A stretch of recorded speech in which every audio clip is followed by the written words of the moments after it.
లేదా వీటిని పద్య గ్రంథాలు అని కూడా చెప్తారు. యోబు గ్రంథం, కీర్తనలు, సామెతలు, ప్రసంగి పరమగీతములు, వీటిని పద్య గ్రంథాలుగా విభజించటం జరిగింది. ప్రియులారా, ఇక ఈరోజు మన ముందున్నటువంటి యోబు గ్రంథం ఏంటి? యోబు గ్రంథం మనకు నేర్పించేది, ఎప్పుడు వ్రాయబడింది, ఎవరి చేత వ్రాయబడింది, ఇందులో ఉన్న ప్రధానమైనటువంటి సంగతులు ఏమిటి, ఈ కాలంలో మనకు యోబు గ్రంథం నేర్పించే ఆధ్యాత్మిక సంగతులు ఏమిటి, ఇవి ఈరోజు మనం మాట్లాడుకోవాలి. బైబిల్లో వరుస క్రమంలో 18వ పుస్తకం అని ఇప్పుడే చెప్పాను. ఇందులో ఉన్న అధ్యాయాలు 42 గాను, ఇందులో మనకు కనిపించే ప్రధానమైనటువంటి వ్యక్తులు మొత్తంగా 7 మనం చూడవచ్చు. ఒకరు యోబు గారు, యోబు గారితో పాటు యోబు గారి భార్య 2, అలానే యోబు గారికి 3 స్నేహితులు 5, ఆ 3 స్నేహితులతో పాటు మరొక వ్యక్తి వచ్చి చేరతాడు, అతను ఎలీహు 6, అలానే అపవాది కూడా ఇందులో మనకు ఎక్కువగా దాని డైలాగ్స్ కూడా ఎక్కువగా మనం చదువుకుంటాం దీంట్లో. అనగా మొత్తంగా 7 సంభాషణలు. దేవుడు ఎలాగో ఉంటాడు, దేవుడు కాక ఈ 7 సంభాషణలను మనం ఈ యోబు గ్రంథంలో మనం చూస్తాం. ఇక యోబు గ్రంథం అంతా కూడా ఒకే చోట మనకు జరిగినటువంటి చరిత్రగా, ఒక గాథగా మనం చదువుకుంటాం ఇందులో. అదే ఊజు దేశం. అంటే ఈ గాథ అంతా కూడా, ఈ స్టోరీ అంతా లేదా ఈ హిస్టరీ అంతా కూడా మనకు ఒక స్థలంలో జరిగిందిగా మనకు కనబడుతుంది. అదే ఊజు అని. ఇంతకు ఈ ఊజు అనేటువంటి ఈ స్థలం లేదా ఊజు అనేటువంటి ఈ చోటు ఎక్కడ ఉంది భౌగోళికంగా? అంతేకాక అసలు ఈ ఊజు అనేటువంటి ఈ పేరు మనకు కేవలం ఈ యోబు గ్రంథములో మాత్రమే మనకు కనబడుతుందా, లేదా ఇంకా మిగతా పుస్తకాలలో ఎక్కడైనా మనకు కనబడుతుందా? అది కూడా మనం చూద్దాం ఒకసారి.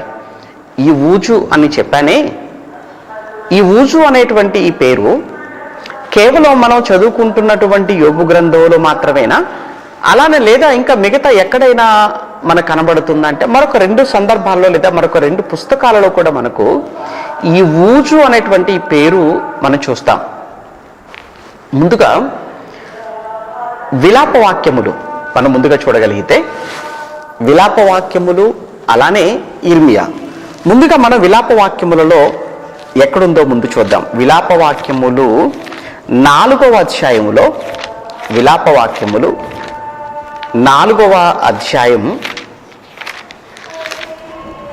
21వ వచనంలో, విలాపవాక్యములు 4వ అధ్యాయం 21వ వచనంలో, అతని నీడ క్రిందను అన్యజనుల మధ్యను బ్రతికెదమని మేమనుకున్నవాడు పట్టబడెను, ఊజు దేశములో నివసించు ఎదోము కుమారి అన్నాడు. చూడండి, ఊజు దేశములో నివసించు ఎదోము కుమారి అన్నాడు.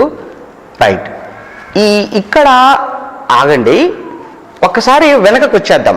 దీనికి ముందున్న పుస్తకం ఇర్మియా కదా.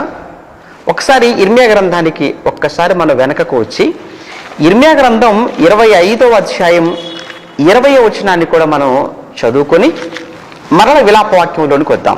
ఒకసారి ఇర్మియా గ్రంథం 25వ అధ్యాయం 20వ వచనాన్ని కూడా మనం చూడగలిగితే, అక్కడ కూడా సమస్తమైన మిశ్రిత జనులను, ఊజు దేశపు రాజులందరూ, ఫిలిస్తీన్ల దేశపు రాజులందరూ, అష్కెలోనును. ఓకే, ఇక్కడ మనకు అవసరమైనటువంటి ఆ మాట ఊజు దేశపు రాజులందరూ అన్నాడు. చూడండి అక్కడ. అంటే ఇప్పుడు చదువుకున్నటువంటి విలాపవాక్యములు 4:21లో అలానే ఇప్పుడు చదివినటువంటి ఇర్మియా గ్రంథం 25:20లో కూడా ఊజు దేశం అనేది మనం ఇక్కడ చూస్తున్నాం.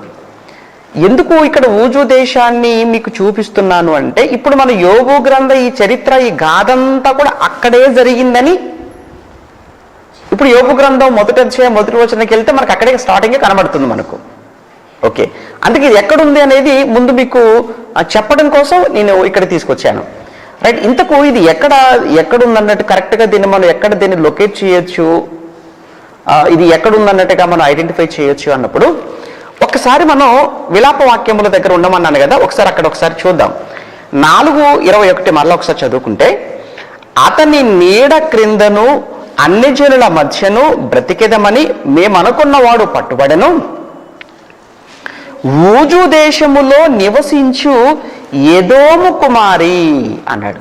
ఇక్కడ ఎదోము కుమారి అని అనగానే ఎవరో మనకు జ్ఞాపకం వస్తున్నారు, ఏదో మనకు జ్ఞాపకం వస్తుంది. అవును, ఏశావు మనకు జ్ఞాపకం వస్తాడు. ఏశావు సంతతే ఎదోము సంతతి. ఏశావు సంతతి వారు నివాసం ఉన్నటువంటి చోటే ఎదోము దేశం. కనుక ఈ ప్రాంతం ఏదైతే ఉందో, ఈ ఊజు అనేటువంటి ప్రాంతం ఎక్కడ ఉండవచ్చు అని ఎక్కువ మంది అభిప్రాయపడుతున్నారు అన్నప్పుడు ఎదోముకు దగ్గరగా ఉండవచ్చు. అంతేకాదు, ఎదోము ఎక్కడ మనకు కనబడుతుందని అంటే పాలస్తీనాకు కింది భాగంలో మీరు చూస్తారు. మీకు మ్యాప్ ఒకవేళ చూపిస్తూ ఉంటే మీరు చూడొచ్చు మ్యాప్. ఆ మ్యాప్ మీకు ఎదోము అంటే పాలస్తీనాకు క్రింది భాగం. ఓకే, పాలస్తీనాకు క్రింది భాగము అని అంటే దక్షిణ భాగం కదా. పాలస్తీనా క్రింది భాగం అంటే దక్షిణ భాగం. అంటే ఈ పాలస్తీనాకు క్రింది భాగమైన దక్షిణ భాగంలో మనకు ఎదోము కనబడుతుంది. అయితే ఈ ఎదోము అనేది, ఆ ఎదోముకు ఇంకా కొంచెం, ఆ ఎదోము దక్షిణ భాగము అని అంటే దానికి కొంచెం పై భాగములో, అంటే దాన్ని ఏమంటారు అంటే పాలస్తీనాకు వాయువ్యం అంటారు. మీకు దిక్కులు తెలుసు కదా, మీకు వాయువ్యం ఎక్కడుంటుంది అంటే, వాయువ్యం ఎక్కడుంటుందంటే వంటగది ఎక్కడుంటే అక్కడ ఉంటుంది. జనరల్గా వాస్తు ప్రకారంగా ఎక్కడ కట్టుకుంటారు వంటగది? అక్కడేనా? వాయువ్యంలోనే కట్టుకుంటారు కదండి. అంటే అది తూర్పుకు దక్షిణానికి మధ్యలో అన్నమాట. కనుక ఇప్పుడు మనం చెప్పుకుంటున్నటువంటి ఈ ఊజు దేశం అనేది ఏదైతే ఉందో, ఇది సుమారు ఈ పాలస్తీనాకు వాయువ్యముగా ఉండవచ్చు ఒక అభిప్రాయం. ఒక అభిప్రాయం. రైట్, ఇక మనం యోబు గ్రంథ పరిచయంలోనికి మళ్ళీ వచ్చేద్దాం. మన టాపిక్లోకి మనం వచ్చేద్దాం. రైట్, ఇప్పటి వరకు మనం ఏం నేర్చుకున్నాము, ఎన్ని అధ్యాయాలు ఉన్నాయి అనేది మనం చెప్పుకున్నాము. ఆ తర్వాత ఈ యోబు గ్రంథం, ఇందులో ఉన్నటువంటి ప్రధానమైనటువంటి వ్యక్తులు ఎవరు అన్న విషయాన్ని కూడా మనం చూసాము. అంతేకాకుండా ఇదంతా కూడా, ఈ చరిత్ర అంతా కూడా ఒకే చోట జరిగిందిగా మనకు కనబడుతుంది అన్నాను. అదే ఊజు దేశం అని చెప్పుకున్నాము. ఆ ఊజు దేశం అనేది కూడా ఎక్కడుందో కూడా మనం చూసాము. ఇక మనం ఈ గ్రంథ పరిచయములో ఇంకా మనం తెలుసుకోవలసినటువంటి ప్రధానమైన విషయాలు ఏంటంటే, రచయిత ఎవరు, అలానే ఎప్పుడు వ్రాయబడింది అనే దానికి ముందుగానే సమాధానం చెప్తాను. ఇది ఎప్పుడు రాయబడింది అని అంటే ఖచ్చితంగా పలానా సంవత్సరం అని చెప్పడానికి లేదు, కానీ ఒకటి మాత్రం ఖచ్చితంగా అందరూ ఏకీభవించారు ఏంటంటే, ఒక విషయంలో అన్ని పుస్తకాల కంటే ముందుగా వ్రాయబడిన పుస్తకం యోబు గ్రంథం. అన్ని గ్రంథాల కన్నా ముందుగా వ్రాయబడిన గ్రంథమే యోబు గ్రంథం. అంటే ఏంటి, ఆది కాండము కంటే కూడా ముందుగానా? అవును, ఆది కాండము కంటే కూడా ముందుగా వ్రాయబడిన అతి ప్రాచీనమైనటువంటి గ్రంథమే యోబు గ్రంథం. అంటే ఇది క్రమములో మనకి ఇక్కడ 18వ పుస్తకంగా పెడుతున్నా, అంతే కదా, క్రమములో 18వ పుస్తకం కనబడుతుంది మనకు. కానీ వ్రాయబడినటువంటి కాలాలను బట్టి ఒకవేళ బైబిల్లో ఉన్న పుస్తకాలను పేర్చితే ఆది కాండం కంటే ముందుండవలసిన పుస్తకం ఏంటన్నమాట? యోబు గ్రంథం. దీనిని బట్టి ఆది కాండము కంటే కూడా, అంటే ధర్మశాస్త్ర గ్రంథాల కంటే కూడా ముందుగా వ్రాయబడిన పుస్తకం అయి ఉండాలి అన్నప్పుడు దీన్ని వ్రాసిన వారు ఎవరై ఉండొచ్చు? అయితే ఎవరు వ్రాశారు అనేటువంటి విషయం మీద మాత్రం చాలా అభిప్రాయాలు ఉన్నాయి. చాలామంది చాలా భిన్నాభిప్రాయాలను వ్యక్తం చేశారు. అందులో ప్రధానంగా ఎవరు రాసి ఉండవచ్చు అంటే యోబు గారై ఉండొచ్చు అని కొంతమంది, మరికొంతమంది యోబు గారి దగ్గరకు వచ్చి యోబు గారితో వాదించినటువంటి నలుగురులో చివరి వాడైనటువంటి యవనస్తుడైనటువంటి ఎలీహు రాసి ఉండవచ్చు అని కొందరు. ఇక ఎక్కువ మెజారిటీగా మోషే గారు రాసి ఉండవచ్చు, మోషే గారు రాసి ఉండవచ్చు అని ఎక్కువ మంది మోషే గారికి ఓటేసినట్టుగా మోషే గారు రాశారు అని ఎక్కువ మంది అభిప్రాయం వ్యక్తం చేశారు. మరికొంతమంది సొలొమోను గారు కూడా వ్రాసి ఉండవచ్చు, ఎందుకంటే ఈ రచనా శైలిని బట్టి ఆయనే వ్రాసి ఉండవచ్చు అని కూడా అన్నారు. అంటే మరి ఇప్పుడు సొలొమోను గారు రాయాలి అన్నా మోషే గారు రాయాలి అన్నా వీళ్ళిద్దరూ ఇప్పుడు యోబు గారు అని అంటే యోబు గారి కాలంలో ఆయన చరిత్ర కాబట్టి ఆయన రాసుకోవచ్చు. ఎలీహు అంటే ఆయన కూడా యోబు గారి సమకాలీకుడు కనుక ప్రాబ్లం లేదు. కానీ ఇప్పుడు మోషే గారు రాయాలి అన్నా ఆ తర్వాత సొలొమోను గారు రాయాలి అన్నా వాళ్ళు దేని బేస్ చేసుకొని రాయాలి యోబు గారి చరిత్ర అంతటిని అంటే యోబు గారు స్వయంగా తన కోసం తాను రాసుకున్నటువంటిది లేదా యోబు గారి స్నేహితులలో ఒకరైన ఎలీహు రాసినవి ఏవైతే ఉన్నవో ఏమంటారు ఆ ప్రతులు లేదా ఆ పుస్తకాలు ఆ చర్మపు కాగితాలు వాటిని బేస్ చేసుకొని వివరంగా ఆ మోషే గారు కానీ సొలొమోను గారు రాసి ఉండాలి అని చాలా మంది చెప్తున్నారు. అయితే యోబు గారు రాసి ఉంటారు అని అనడానికి బైబిల్లో మనకున్నటువంటి జస్ట్ ఒక మాట బైబిల్లో ఇదే యోబు గ్రంథంలో అంటే అనుకోవడానికి మాత్రమే సుమండి, ఖచ్చితంగా ఇతనే అని అనడానికి మాత్రం కాదు. ఆధర్ ఎవరు రచయిత ఎవరు అని స్పెసిఫిక్గా ఇతనే అని మాత్రం మనకి ఎక్కడా లేదు, అనుకోవడం అభిప్రాయాలు మాత్రమే.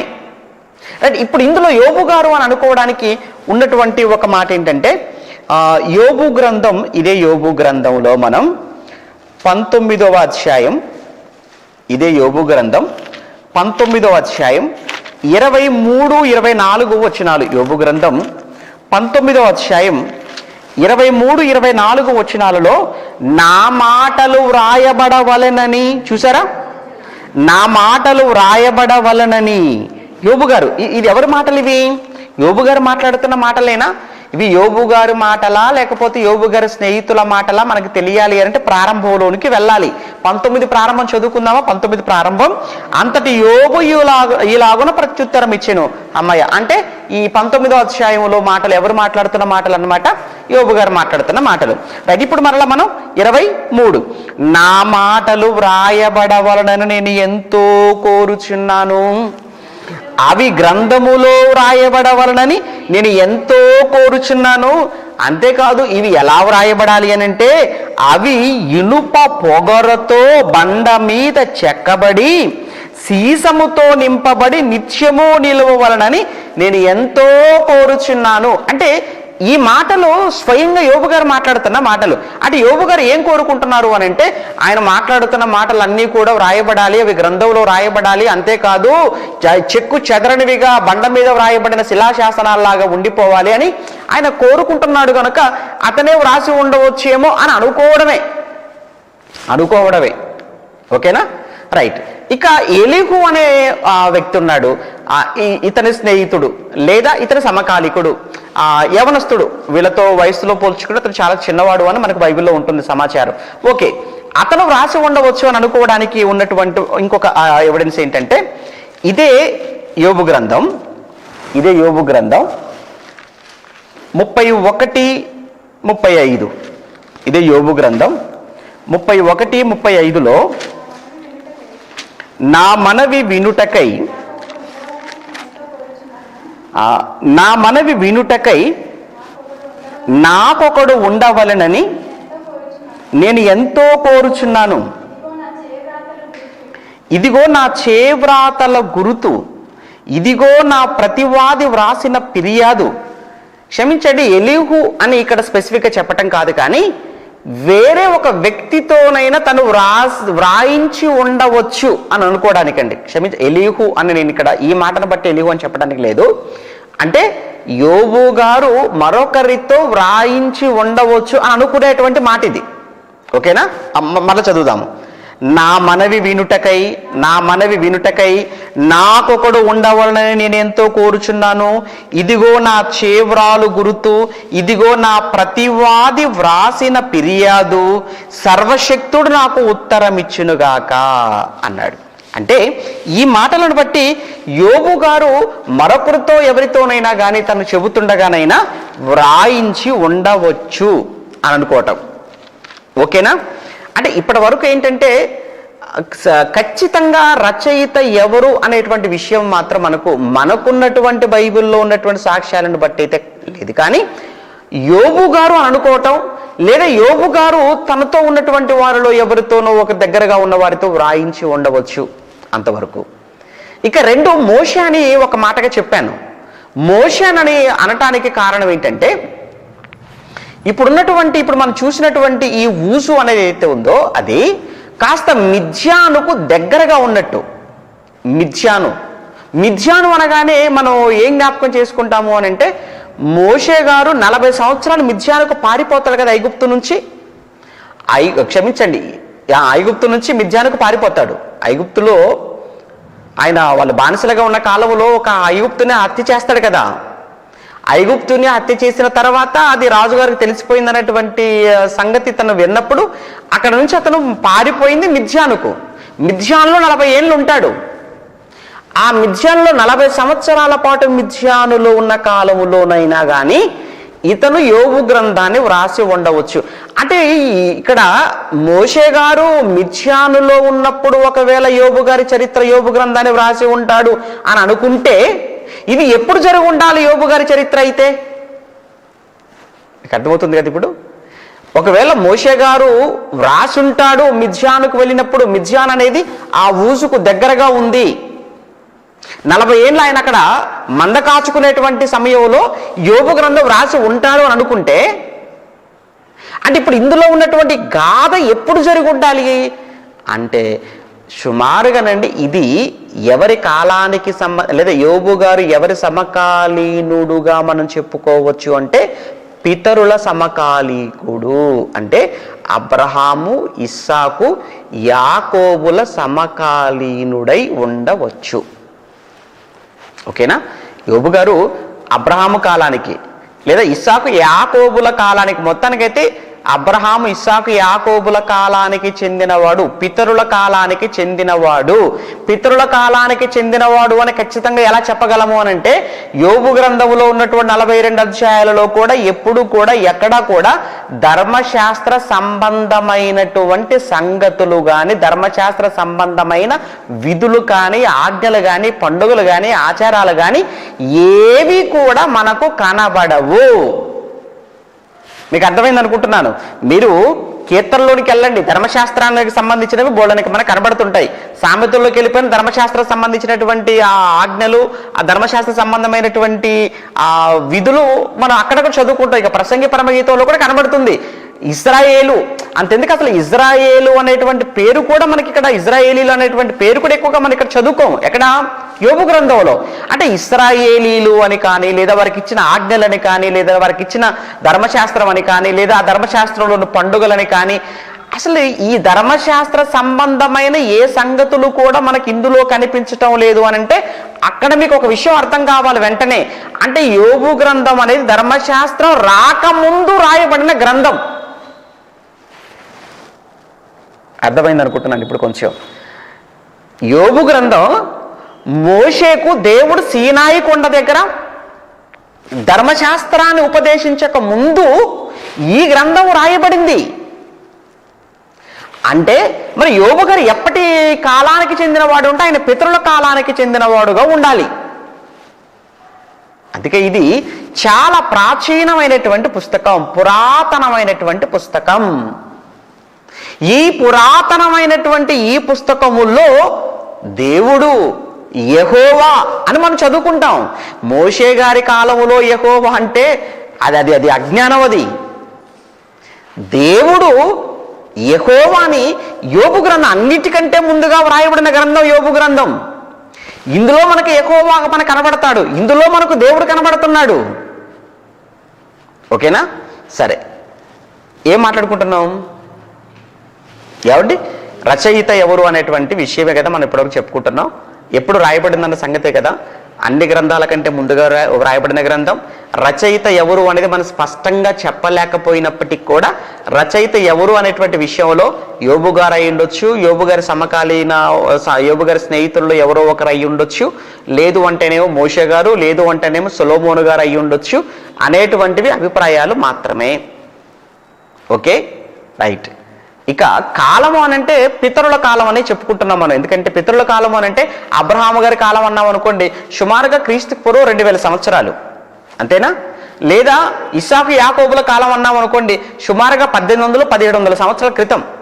అంటే ఇది యోబు యొక్క గాథ ఏదైతే ఉందో ఇది నేటికి భూమి మీద జరిగి సుమారు యోబు అబ్రహాము గారి కాలం అనుకుంటే 4000 సంవత్సరాల క్రితం భూమి మీద యథార్థంగా జరిగినటువంటి ఒక చరిత్ర. దయచేసి యోబు కథ అని మాత్రం కొట్టిపడేయకండి. మరలా చెప్తున్నాను, యోబుది కథ అని మాత్రం కొట్టిపడేయద్దు, యోబుది కథ అని ప్రక్కన పెట్టకండి. ఏమండి, ఇది స్టోరీ కాదు, ఇది హిస్టరీ, ఇట్స్ నాట్ స్టోరీ. ఎందుకంటే మీకు చాలాసార్లు చెప్పాను కదా, స్టోరీ ఎలా ఉంటుందో మీకు తెలుసు కదా, స్టోరీ కథ ఎలా ఉంటుందో మీకు తెలుసు కదా. అనగనగా కానీ ఎక్కడైనా కానీ ఎవరి గురించి అయినా కానీ దేవుడు బైబిల్లో చెప్పినప్పుడు అనగనగా ఒక యోబు ఉండెను, అనగనగా ఒక అబ్రహాము ఉండెను, అనగనగా ఒక ఇస్సాకు ఉండెను, అనగనగా ఒక యాకోబు ఉండెను, అనగనగా ఒక నోవాహు ఉండెను, అలాంటి అనగనగాన కథల బైబిల్లో మనకి ఎక్కడ మనకు కనబడవు. కరెక్ట్గా మనిషి పేరు చెప్తాడు, ఆ మనిషి ఏ దేశంలో ఉన్నాడో చెప్తాడు, ఏ పట్టణంలో ఉన్నాడో చెప్తాడు, ఆయనకి ఎంతమంది భార్యలు ఎంతమందో చెప్తాడు, పిల్లలు ఎంతమందో చెప్తాడు, ఆ పిల్లల పేర్లు కూడా చెప్తాడు, ఆ పిల్లల భార్యల పేర్లు చెప్తాడు. ఇంత చెప్తుంటే నువ్వు ఎలా దాని కథ అంటావు? కథలో మీకు తెలుసు కదా, అనగనగా రాజు పేరుండదు, ఊరుండదు, అసలు రాజుకే పేరు లేనప్పుడు కొడుకులకి ఏం పేర్లు పెడతాడు చెప్పండి కథలో. కనుక ఇదంతా కూడా ఏంటంటే అది కేవలం విని విడిచిపెట్టడానికి అవి నిజాలు కాదు. కానీ బైబిల్లో చెప్పబడినటువంటి యోబు గురించి ఇది ఎంత వాస్తవం కాకపోతే రైట్. ఒకవేళ యోబుది మీరు కాసేపు యోబుది కూడా ఇది ఒక కల్పితం అని కాసేపు మీరు అనుకోండి, యోబుది కల్పితం అని మీరు కాసేపు అనుకుంటే ఓకేనా. నోవా గురించి మీకు తెలుసు కదా, అది కల్పితం కాదు కదా. దానిల గురించి మీకు తెలుసు కదా, అది కల్పితం కాదు కదా. ఒక్కసారి ఇప్పుడు ఏజ్కేల్ గ్రంథానికి వెళ్దామా? ఏజ్కేల్ గ్రంథానికి వెళ్దాం ఒకసారి. ఏజ్కేల్ గ్రంథం 14వ అధ్యాయం. ఏజ్కేల్ గ్రంథం 14వ అధ్యాయం. ఏజ్కేల్ గ్రంథం 14వ అధ్యాయం 14వ వచనం. ఏమండి? ఏజ్కేల్ గ్రంథం 14వ అధ్యాయం 14వ వచనం చూద్దాం, చదువుకుందాం. నోవహును, బాగా చూడండి అక్కడ, నోవహు కల్పితం కాదు కదా. ఏమంటే నోవహు కల్పితము కాదు కదా, కాదు. Very good. నెక్స్ట్ దానియేలు కూడా కల్పితం కాదు కదా, దానియేలు కల్పితం కాదు కదా. నోవహును, దానియేలును, యోబును, ఈ ముగ్గురు అన్నాడు. చూసారా? ఇప్పుడు ముందు చెప్పిన నోవాహు నిజమైనప్పుడు, తర్వాత చెప్పిన దానియేలు నిజమైనప్పుడు, తర్వాత చెప్పిన యోబు నిజంగాడా? ఇద్దరు నిజమైన భక్తుల కోసం మాట్లాడుతూ, ఇద్దరు నిజమైనటువంటి వ్యక్తుల కోసం మాట్లాడుతూ, మూడో వ్యక్తి కల్పితమైన వ్యక్తి కోసం చెప్పాల్సిన అవసరత ఏంటి దేవుడికి? కనుక నోవహు, దానియేలు చరిత్ర ఎంత వాస్తవమో యోబు చరిత్ర కూడా అంతే వాస్తవమని మీరు బలంగా నమ్మటానికి నా ప్రయాస. ఓకేనా? రైట్. మరలా ఒక్కసారి క్రొత్త నిబంధన కూడా ఒకసారి వద్దాం. క్రొత్త నిబంధనలో ఎక్కడైనా ఎప్పుడైనా యోబు గారి గురించి ఏమైనా మాటలు ఎవరైనా రాశారండి. రాయటమే కాదండి, ఆయన మన మాదిరిగా పెట్టుకోమన్నాడు కూడా. ఒకసారి ఏమండి యాకోబు పత్రిక, యాకోబు గారండి. ఎవరా యాకోబు గారండి? చెప్పాను కదా, యేసు ప్రభుల వారి సహోదరులు ఒక ఆయన, యెరూషలేము సంఘానికి పెద్ద. యాకోబు పత్రిక పరిచయంలో మాట్లాడుకున్నాం కదా. ఎవరు యాకోబు గారు? యాకోబు గారు ఎవరు అనుకుంటున్నారు? 12 మందిలో ఒక యాకోబు కాదు. ఆయన ఆల్రెడీ ముందు చంపేశారు, ఆయన్ని ఖడ్గంతో చంపించేశారు కదా. అపోస్తల కార్యం 12వ అధ్యాయంలో హేరోదు యాకోబును ఖడ్గంతో చంపించడం చదువుకుంటాం కదా.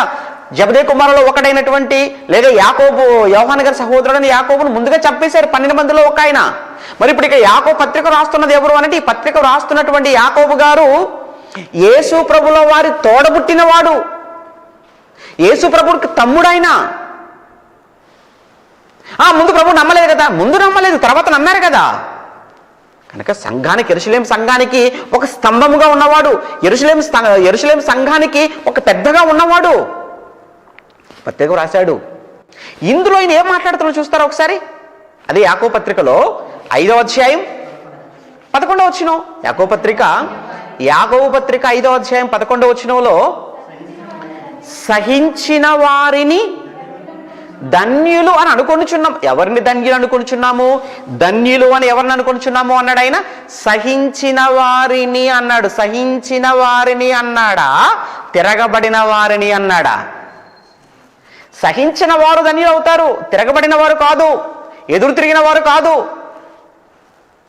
యేసుక్రీస్తుల వారు ఆయన ఏ తప్పు చేయకపోయినా, ఏ నేరము చేయకపోయినా, గొర్రె పిల్ల ఎలాగో మౌనముగా ఉండునో బొచ్చు కత్తిరించు వాని ఎదుట పిలాతు ముందు మహానుభావుడు, మహనీయుడు కూడా అలా చేతులు కట్టుకొని తలదించుకొని ఉన్నాడు. ఎందుకు? ఆ క్షణానికి ఆయన అలా తలదించుకొని ఉండకపోతే ఈరోజు నువ్వు నేను లేము తెలుసా? ఈరోజు మనం క్రైస్తవ్యం అనేది లేదు తెలుసా భూమి మీద? ఆ రోజు మహానుభావుడు తలదించుకొని ఉండకపోతే ఈరోజు క్రైస్తవ్యం అన్నది భూమి మీద లేదు అని అంటే మీరు నమ్మగలరా? అసలు ప్రపంచానికి రక్షణ అనేది లేదు. మహనీయుడు ఆ రోజు తలదించుకొని ఉండకపోతే, మౌనముగా ఉండకపోతే, అంటే క్రీస్తు మౌనము వెనుక దాగిన రక్షణ, క్రీస్తు మౌనముగా ఉండటం వెనకాల ఈ ప్రపంచానికి విమోచన, క్రీస్తు మౌనం వెనకాల పాప క్షమాపణ ప్రపంచానికి, క్రీస్తు మౌనం వెనకాల సంఘ స్థాపన, క్రీస్తు మౌనం వెనకాల ఈరోజు నువ్వు నేను ఈరోజు ఈ భాగ్యాన్ని అనుభవిస్తున్నావు, రక్షణ భాగ్యాన్ని ఆయన మౌనంగా ఉండుటను బట్టి కదా. ధన్యుడు. ఈరోజు నువ్వు నేను ధన్యులం కావాలి కదా. ధన్యులకే కదండి పరలోకం. అదే చెప్తున్నాడు, సహించిన వారు ధన్యులు అని అనుకొనుచున్నాము కదా. మరియు యోబు యొక్క సహనమును గూర్చి మీరు వింటిరి కదా.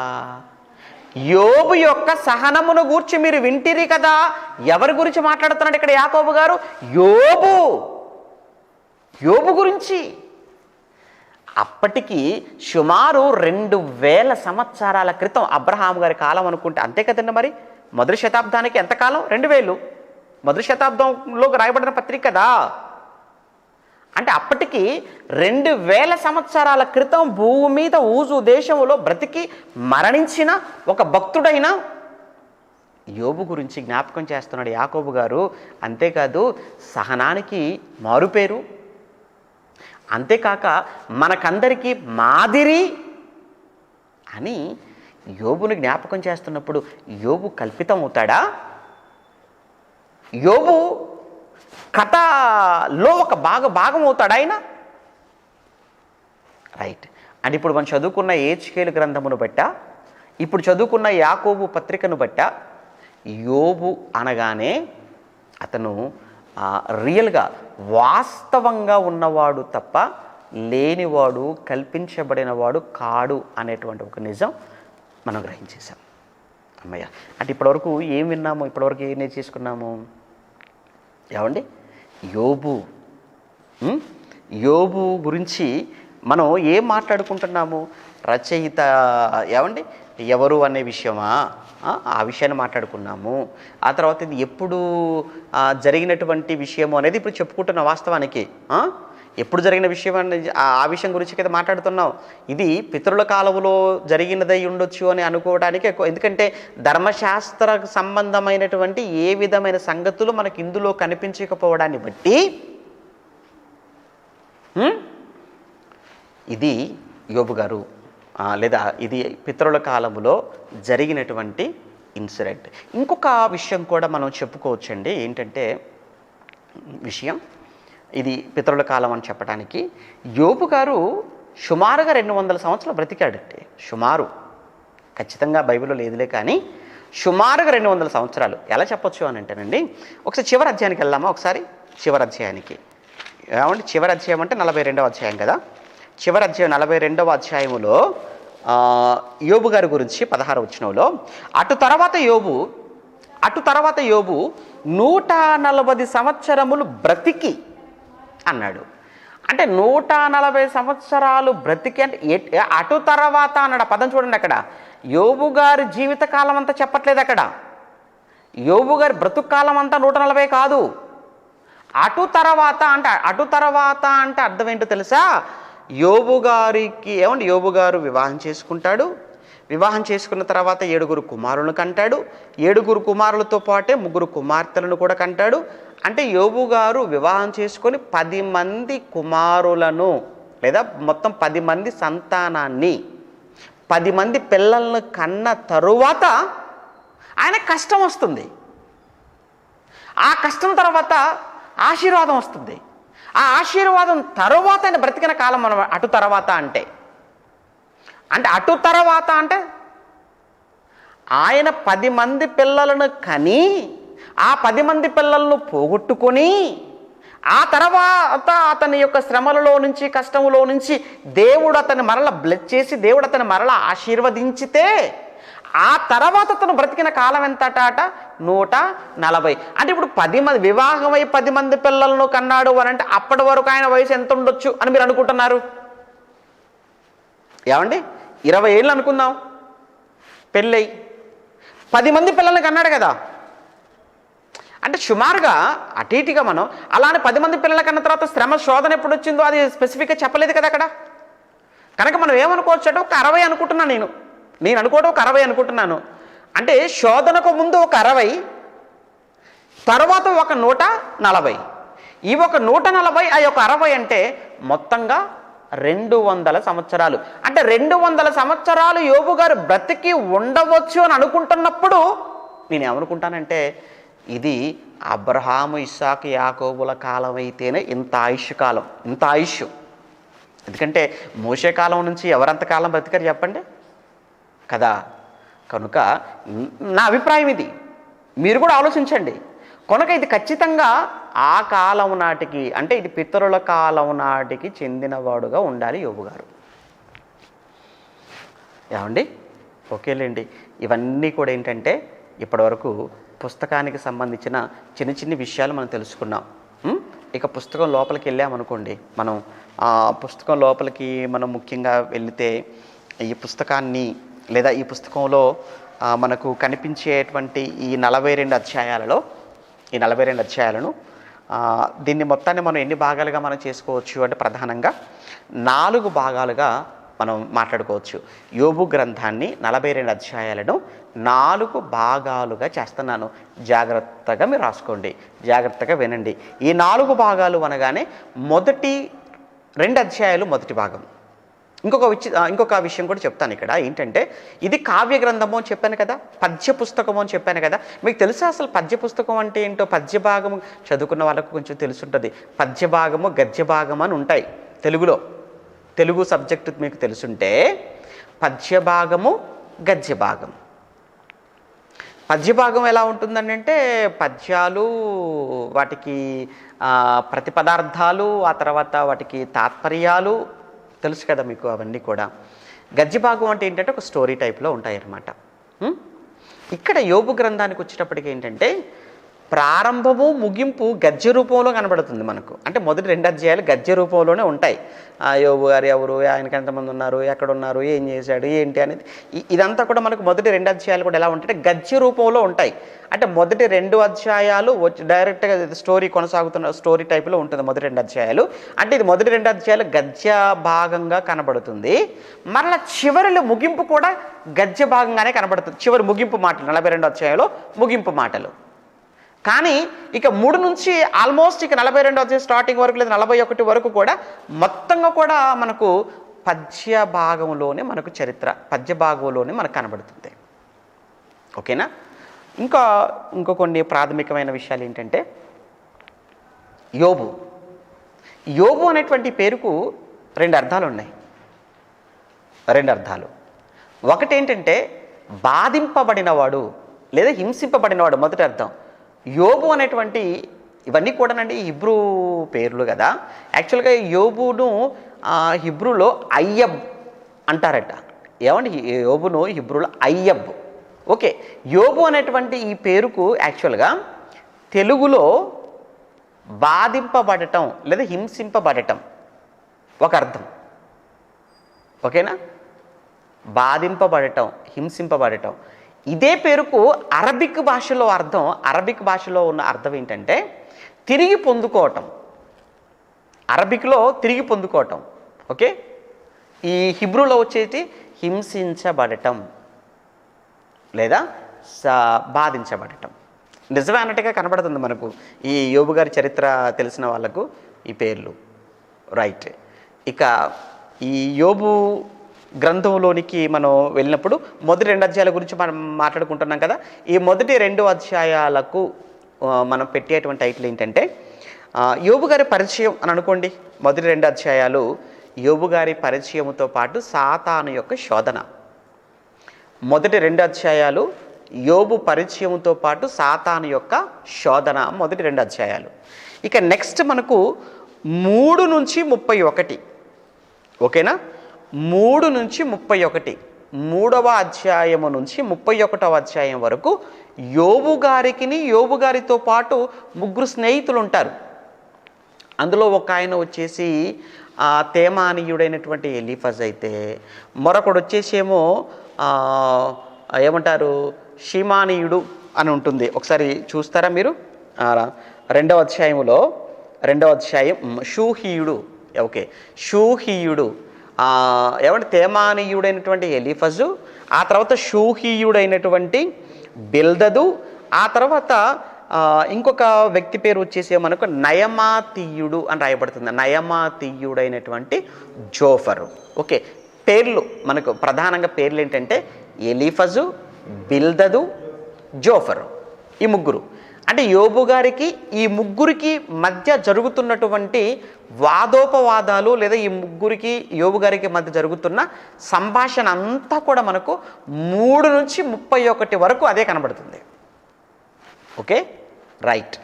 ఇక నెక్స్ట్ 3వ భాగం ఏంటంటే 32వ అధ్యాయము నుంచి 37 వరకు. 32 నుంచి 37.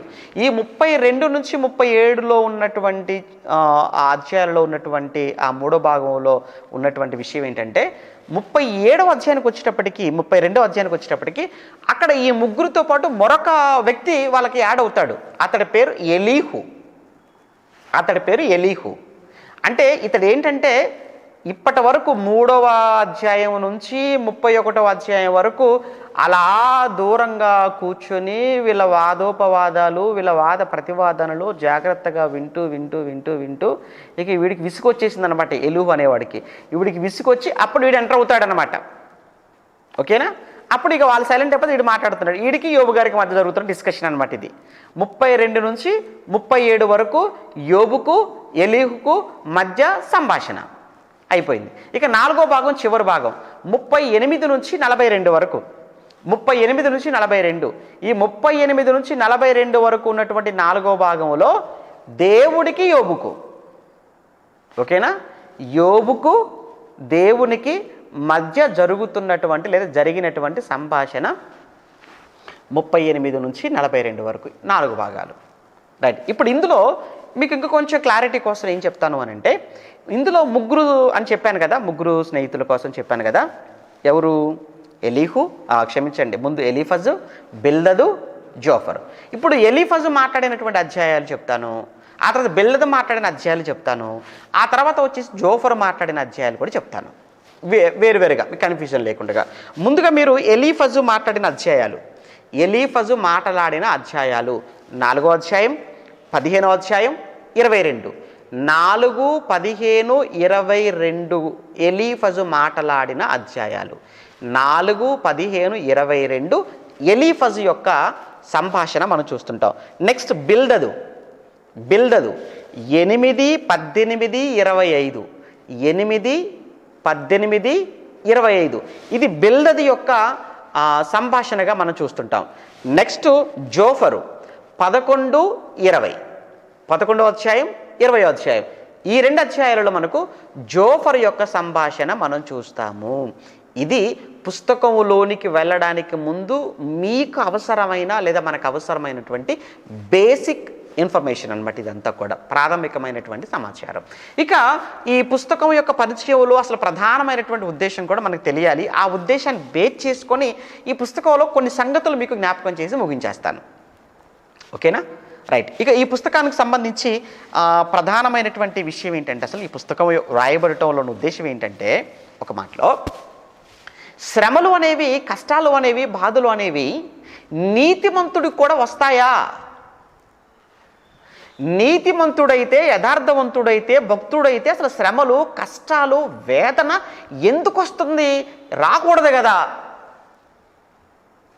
అనేటువంటి ప్రశ్నకు సమాధానమే యోబు గ్రంథం. అంటే యథార్థవంతుడికి, భక్తిపరుడైన వాడికి, నీతిమంతుడైన వాడికి కూడా శ్రమలు వస్తాయా? కష్టాలు వస్తాయా? రాకూడదు కదా అని నువ్వు అనుకుంటున్నావు. వస్తాయి అని యోబు గ్రంథం చెప్తుంది. ఎందుకో కూడా యోబు గ్రంథం చెప్తుంది. ఇంకా ఏ కాలంలో ఉన్నవాడైనా, ఏ తరములో ఉన్నవాడికైనా, ఏ తరములో, ఏ కాలములో ఉన్నవాడైనా శ్రమలలో, కష్టాలలో, బాధలలో ఉన్నప్పుడు ఆడికి ఆదరణ కలిగించే, నెమ్మది కలిగించేటువంటి చరిత్ర యోబు గారి చరిత్ర అండి. నిజంగా యోబు గారి చరిత్ర ఎన్నిసార్లు విన్నా, ఎన్నిసార్లు చెప్పినా చాలా ఎంతో ఓర్పును, ఎంతో ఆదరణ. యోబు జీవితాన్ని బట్టి ఎంతమంది ఆదరింపబడ్డారో క్రైస్తవ్యంలో. నిజం. యోబు చరిత్రను బట్టి, యోబు జీవిత గాథను బట్టి ఎంతోమంది ఓదార్పు పొందుకున్న వాళ్ళు, నెమ్మది పొందుకున్న వాళ్ళు, ఆదరింపబడిన వాళ్ళు ఎంతమంది లేరు? నిజంగా నేను స్వయంగా నేను నా చెవులతో స్వయంగా నేను విన్నాను. నేను నా చెవులతో స్వయంగా విన్నాను. కొడుకును పోగొట్టుకున్న ఒక తండ్రి, కూతురును పోగొట్టుకున్న ఒక తండ్రి, ఒక తల్లి యోబు గాథ విన్న తర్వాత, యోబు చరిత్ర చెప్పిన తర్వాత అప్పుడు కానీ వాళ్ళ మనసు కాస్త కుదుట పడలేదు. అప్పుడు కానీ వాళ్ళ మనసు కాస్త నెమ్మదించలేదు. అప్పుడు కానీ వాళ్ళు ఎంతో ఆదరణ పొందుకోలేదు. వాళ్ళు స్వయంగా ఈ మాటలు విన్న తర్వాత చాలా ఆదరణ కలిగిందన్న. నిన్నటి వరకు ఏదో దుఃఖంలో, ఏదో బాధ, ఏదో తెలియని వేదన. కానీ ఈ మాటలు విన్న తర్వాత చాలా. అలానే ఈ మాటలు యోబు గారి చరిత్ర విన్న తర్వాత, యోబు గాథ విన్న తర్వాత ఆత్మహత్య చేసుకోవాలనుకున్న వాళ్ళు సైతం వాళ్ళ నిర్ణయాన్ని మార్చుకున్నామని చెప్పటం, అది ఇంకెంతో ఆనందాన్ని కలిగించింది. నా ప్రాక్టికల్గా నా లైఫ్లో, అంటే నా పరిచర్యలో ఈ మాటలు చెప్పిన తర్వాత, అవతల వాళ్ళు వచ్చి చెప్పిన మాటలు విన్న తర్వాత నాకు చాలా సంతోషం అనిపించింది. అంటే ఇది నా గొప్పతనం కాదు. యోబు గారి చరిత్ర లేకపోతే నేనేం చెప్తాను? యోబు గారి గాథ లేకపోతే నేనే మాట్లాడతాను?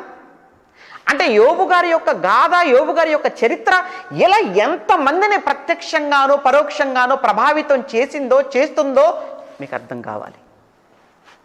అప్పుడప్పుడు పిచ్చి పిచ్చిగా మాట్లాడుతుంటారు. వాళ్ళతో ఒకటే మాట అంటాను, పిచ్చి పిచ్చిగా మాట్లాడమంటే చచ్చిపోతా, నా కష్టాలు ఎక్కువైపోయి, బాధలు ఎక్కువైపోయి, శ్రమలు ఎక్కువై, నాకున్న కష్టాలు, నాకున్న బాధలు, నాకున్న శ్రమలు, నాకున్న వేదన, నాకున్న రోదన మీకేం తెలుసు అన్నప్పుడు, నాకు తెలియదులే కానీ ఒక పని చేయి, నువ్వు చావాలి అనుకుంటే చావు. అయితే యోబు గారికి మించిన కష్టం వచ్చిన తర్వాత చావు. ఇలా నీవు చావాలని కూడా చావు. ఎప్పుడు? యోబు గారి కంటే కూడా కష్టం. ఒక మాట చెప్పాలి, అసలు అప్పుడు కూడా చావకూడదు నువ్వు. ఎందుకు? ఎంత కష్టం వస్తే కూడా యోబు గారు చావాలనుకున్నాడా? చావాలనుకోలేదు. ఇంత కష్టం వస్తే కూడా యోబు చావాలనుకోలేను. చావాలన్న మాట తను అనుకోనప్పుడు నువ్వెందుకు చావాలనుకుంటున్నావు? అసలు నువ్వు చచ్చిపోయే హక్కు, అధికారం నీకు ఎక్కడిది కదా? చాలాసార్లు చెప్పాను కదా, పుట్టుక అది నీ ఇష్టం కానప్పుడు చావు నీ ఇష్టం ఎందుకు కావాలి? నీకు ఇష్టమైనట్టుగా నువ్వు పుట్టుంటే నీకు ఇష్టమైనట్టుగా నువ్వు చావు. కానీ నీ పుట్టుక నీ ఇష్టము కాదు. ఇంకా చెప్పాలంటే నీ పుట్టుక నీ తల్లిదండ్రుల ఇష్టం కూడా కాదు. నువ్వు అనుకొని పుట్టినప్పుడు, నీ తల్లిదండ్రులు అనుకుంటే నువ్వు పుట్టినప్పుడు, నువ్వు అనుకొని ఎందుకు చేస్తున్నావు? దానికి సమాధానం కావాలి నాకు. నువ్వు అనుకొని వచ్చావా? రాలేదు. పోనీ నీ తల్లిదండ్రులు అనుకుంటే పుట్టావా? కాదు.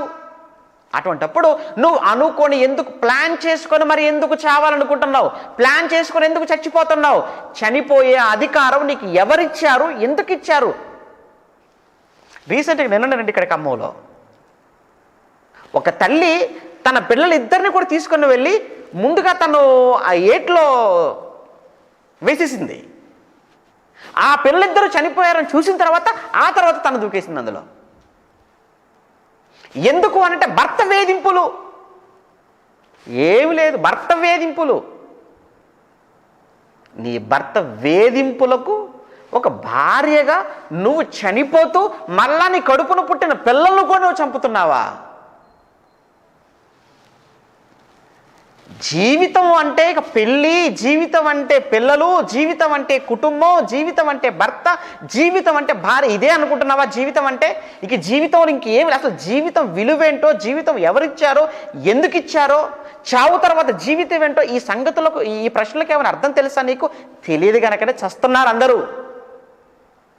తెలిసిన వాడెవరు? చావరు. చావు వచ్చేంత వరకు వెయిట్ చేస్తారు, చావరు. చావు వచ్చేంత వరకు ఆగాలి. ఏమంటే యోబు గ్రంథం మనకు నేర్పించేటువంటి సంగతి యోబు గ్రంథం. అందుకే యోబు పుస్తకం, యోబు యొక్క గ్రంథాన్ని ఎందుకు పెట్టాడు అని అంటే, భవిష్యత్తులో యోబు యొక్క చరిత్ర, యోబు గ్రంథం ఎంతో మందికి ఎన్నో విధాలుగా అది స్ఫూర్తినివ్వాలి, కుటుంబాలను, వ్యక్తులను కట్టాలి, నిలబెట్టాలి. అందుకే యోబు గ్రంథం. ఇక ఇందులోకి వెళ్ళామనుకోండి, గ్రంథంలోనికి వెళ్ళామా, చూద్దాం. గ్రంథంలోనికి వెళ్ళిపోతారని చాలా బాగుంటుంది. అలానే నేను అన్నయ్య రోజు ఒక్కొక్క అధ్యాయం చెప్తున్నాడు కదా, ఇప్పుడు 42 అధ్యాయాలు చెప్పేసరికి ఎంత టైం అయిపోద్దని మీరు టైం చూసుకోకండి. 42 అధ్యాయాలు చెప్పే ఓపిక నాకు లేదు, వినే ఓపిక మీకు అంతకన్నా లేదని నాకు తెలుసు. కనుక కేవలం ఏంటంటే ప్రధానమైనటువంటి విషయాలు మాత్రం చెప్తాను. ఓకే, ఇక ఇందులోకి వెళితేనండి, మరి ముఖ్యంగా దేవుడు మొదటి అధ్యాయంలో చూడండి, మొదటి అధ్యాయం మొదటి వచనంలో ఊజు దేశమందు యోబు అను ఒక మనుష్యుడు ఉండెను అన్నాడు. చెప్పాడు కదా, ఏమంటే ఊజు అనేది ఎక్కడుందో మీకు చెప్పాను కదా. అది కూడా ఎగ్జాక్ట్లీ అనే కాకుండా అక్కడ సుమారుగా అక్కడ ఉండొచ్చు అనేది అది కూడా ఒక అభిప్రాయమే. రైట్. ఊజు దేశమందు యోబు అను ఒక మనుష్యుడు ఉండెను, అతడు యథార్థవర్తనుడును. చూసారా, యోబు గురించి చెప్పగానే వెంటనే నెక్స్ట్ ఏం చెప్తున్నాడు దేవుడు? యోబు గురించి చెప్పి నెక్స్ట్ ఏం చెప్తున్నాడు తెలుసా? యోబు యొక్క క్యారెక్టర్ గురించి చెప్తున్నాడు. అది నీ పేరు చెప్పగానే ఏం చెప్పాలి? నీ క్యారెక్టర్ చెప్పాలి. ఫస్ట్ నీ పేరు చెప్పి నీ గుణగణాలు చెప్పాలి. నీ పేరు చెప్పగానే వెంటనే చాలా ఓపికండి అతనికి, చాలా గుణవంతురాలండి, అతనా చాలా భక్తిపరుడండి, అమ్మో ఆవిడనా చాలా భక్తిపరురాలండి. అంటే నీ పేరు చెప్పగానే చెప్పవలసినవి ఇవి. అంతేగాని నీ పేరు చెప్పగానే ఆడికి చాలా కోపం ఎక్కువ, అది ఒక క్యారెక్టర్ అనుకోండి, కాకపోతే మంచిది కాదు. అది ఒక గుణమే కదా కోపం అనేది కూడా. పేరు చెప్పగానే ఆడికండి బాగా డబ్బండి, ఆడికండి బాగా ఆస్తులండి, ఆడికండి ఏమంటే వాడు కారు, ఇవి కాదండి చెప్పాల్సింది. ముందు చెప్పాల్సింది ఏంటి తెలుసా? మనిషిగా నీ పేరు చెప్పారంటే వెంటనే నీ క్యారెక్టర్స్ దేవుడు చూస్తారు. దేనికి అంటే దేవుడు ఇక్కడ దేనికి ప్రియారిటీ ఇచ్చాడు, అది నా ఇంటెన్షన్ ఏంటంటే, నేను చెప్పాలనుకుంటున్నానంటే, ఒక వ్యక్తి కోసం దేవుడు చెప్పాలనుకున్నప్పుడు వెంటనే ఆ వ్యక్తి పేరు చెప్పి నెక్స్ట్ దేవుడు ఏం చెప్తున్నాడు? అతనుకున్న ఆస్తుల గురించి చెప్పటం లేదు, అతను ఉన్నటువంటి స్టేటస్ చెప్పటం లేదు దేవుడు, అతని క్యారెక్టర్ చెప్తున్నాడు. అది కనుక దేవుడంత గొప్పవాడు, దేవుడు అంత ఉన్నతమైన వాడు. మనిషిలో దేనికి విలువనిస్తున్నాడు అనంటే క్యారెక్టర్కు విలువనిచ్చాడు. కనుక ఓ మనిషి, ప్రసంగాలు వింటున్న మనిషి, ఏది మిస్ అవ్వకుండా చూస్తున్న మనిషి, ఏది మిస్ అవ్వకుండా రాసుకుంటున్న భక్తురాలా, మీరందరూ కూడా ఒక విషయాన్ని గుర్తుంచుకోండి. ఎప్పుడు కూడా పేరు చెప్పగానే పేరుతో పాటు నెక్స్ట్ మనం తెలుసుకోవాల్సింది ఏంటి? బ్యాంక్ బ్యాలెన్స్ ఉందా, వాడికి భూములు ఉన్నాయా, వాడికి జాబ్ ఉందా, హైట్ ఎంత, వెయిట్ ఎంత, పర్సనాలిటీ ఎంత, ఏ కలర్, రంగు, రుచి, చెక్కదనం, ఈ మూడే ఏమైనా ఉన్నాయా, మూడిట్లో ఏదైనా మిస్ అయిపోయిందా, లేదా నువ్వు కలుపుతావా, నువ్వేమైనా చేస్తావా? అంటే ఇవి కావాలి. దేవుడు అందుకే అంటాడు కదా, ఎప్పుడో చెప్పాడు సమూయేలు గ్రంథంలోనే, మనుషులు లక్ష్య పెట్టు వాటిని యెహోవా లక్ష్య పెట్టాడు అని. కనుక దేవుడు లక్ష్య పెట్టేది, దేవుడు చూసేది క్యారెక్టర్ను చూస్తున్నాడు ఆయన. అందుకే యోబు గురించి చెప్పి వెంటనే ఆయన చెప్తున్నది నెక్స్ట్ ఏం చెప్తున్నాడు అని అంటే, అతని యొక్క గుణగణాలు చెప్తున్నాడు. ఏం చెప్తున్నాడు అతని కోసం? అతడు యథార్థవర్తనుడు. అతడు యథార్థవర్తనుడు. నెక్స్ట్ న్యాయవంతుడు. 3 దేవుని యందు భయభక్తులు కలిగినవాడు, చెడుతనమును విసర్జించినవాడు అన్నాడండి. అబ్బబ్బబ్బా, ఈ మాట విన్న తర్వాత అనిపించిందండి యోబుకు నిజంగా సెల్యూట్ అండి. నిజంగా ఎందుకు? యోబు యథార్థవర్తనుడు 1, 2 న్యాయవంతుడు, 3 దేవుని యందు భయము భక్తి కలిగిన వాడు, చెడుతనమును ఏం చేశాడట? విసర్జించాడు. చెడుతనమును విసర్జించాడు. ఏమండి, ఒక విషయం మీకు చెప్తాను, మీరు ఆలస్యం అవుతున్నాను ఏమనుకోకపోతే. విసర్జించాడు అని అంటే ఈ మాట విన్న వెంటనే మీకు చాలా జ్ఞాపకం రావాలి. క్రొత్త నిబంధనలో పౌలు గారి పత్రికల్లో ప్రత్యేకించి ఇప్పుడు అక్కడ దాకా వెళ్ళాల్సిన పని లేదులేండి, మేబీ కొలసి పత్రిక అనుకుంటాను. ఆ పత్రికల్లో మాట్లాడినప్పుడు మీరు విసర్జించవలసినవి ఎఫెసీ పత్రికలో చెప్తాడు, కొలసి పత్రికలు అంటే కొన్ని విసర్జించాలి, అంటే కొన్ని విసర్జించడం, కొన్ని విడిచిపెట్టాలి. ఏమన్నా ఒక విషయం చెప్పమంటారా? మనం కూడా రోజు కొన్ని విడిచిపెట్టాలి, మనం కూడా రోజు కొన్ని వదిలేయాలి. మల మూత్రాలను ఏం చేయాలి? విసర్జించాలి, విడిచిపెట్టాలి. లేదు అంట్లే పెట్టుకుంటానంటే ఏమైపోతావు? ఒళ్ళంతా, శరీరం అంతా ఏమండి, ఎంత దారుణం చెప్పండి, భయంకరం కదా. అవి విడిచిపెట్టాలి. ఎందుకంటే విడిచిపెట్టవలసింది ఉండకూడదు బాడీలో, వదిలేయవలసింది బాడీలో ఉంటే ఎంత ప్రమాదం. ఇప్పుడు మీరు ఇంట్లో కడుక్కున్న నీళ్ళు ఉంటాయి, స్నానం చేసి వాడుకున్న నీళ్ళు ఉంటాయి, వాటిని వదిలేస్తారా లేదంటే అలానే పెట్టేస్తారా? ఎక్కడైనా కానీ మనం వాడుకున్న నీళ్ళు ఒకవేళ బయటికి వెళ్ళకపోతే వెంటనే మనం ఏం చేస్తాం? మొత్తం కూడా ఎక్కడికక్కడ రూట్స్ అన్నీ కూడా క్లియర్ చేసుకుంటూ వెళ్ళిపోం. ఎందుకు? అమ్మో ఈ వాటర్ ఉండకూడదు, ఇక్కడ వాటర్ వెళ్ళిపోవాలి అని. అలానే మనలో కూడా కొన్ని ఉండకూడనివి దేవుడు విడిచిపెట్టమన్నవి మనం విడిచిపెట్టాలి. ఏం విడిచిపెట్టాలో చాలా పెద్ద లిస్ట్ ఇచ్చాలేండి ఆ పత్రికలోకి మనం వెళ్ళినప్పుడు. అలానే కోపాన్ని విడిచిపెట్టమంటాడు, ఆగ్రహమును విడిచిపెట్టు అంటాడు, ఆ తర్వాత విగ్రహారాధనను విడిచిపెట్టమంటాడు, ధనాపేక్షను విడిచిపెట్టమంటాడు. ఇవన్నీ విడిచిపెట్టవలసినవి అనుకోండి, ఓకే అఫ్కోర్స్. అలానే వీటిని విడిచిపెట్టిన తర్వాత కొన్ని ధరించుకోమని చెప్తాడు. ఇవన్నీ పత్రికలు, ఇవన్నీ కూడా మీకు పాఠాలుగా మీకు చెప్పినవే. విడిచిపెట్టవలసిన విడిచిపెట్టాలి, ధరించుకోమన్న వాటిని ధరించుకోవాలి.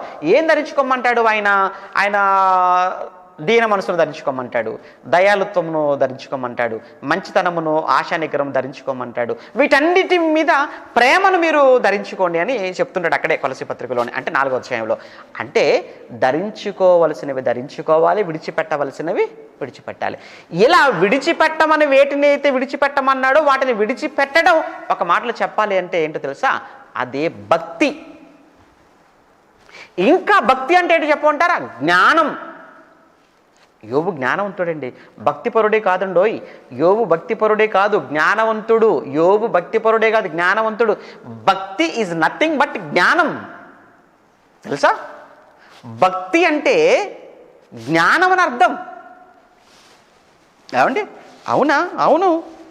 మీరు కానీ ఒకవేళ కొన్ని మాటలు మీరు చూడగలిగితే, ఎక్కడ కీర్తనల గ్రంథంలో కానీ, సామెతల గ్రంథంలో కానీ, ఏమన్నా ప్రసంగి గ్రంథంలో, కీర్తనల గ్రంథంలో చూస్తారా ఒక మాట? కీర్తనల గ్రంథం 119వ అధ్యాయం, కీర్తనల గ్రంథం 119వ అధ్యాయం, కీర్తనల గ్రంథం 119వ అధ్యాయం 99, 100, 101, 99, 100, 101. త్వరగా 99, 100, 101 చూడండి. నీ శాసనములను నేను ధ్యానించుచున్నాను చెప్తున్నాడు. నీ శాసనములను నేను ధ్యానించుచున్నాను, కావున నా బోధకులందరికంటే నాకు విశేష జ్ఞానము కలదు అన్నాడు.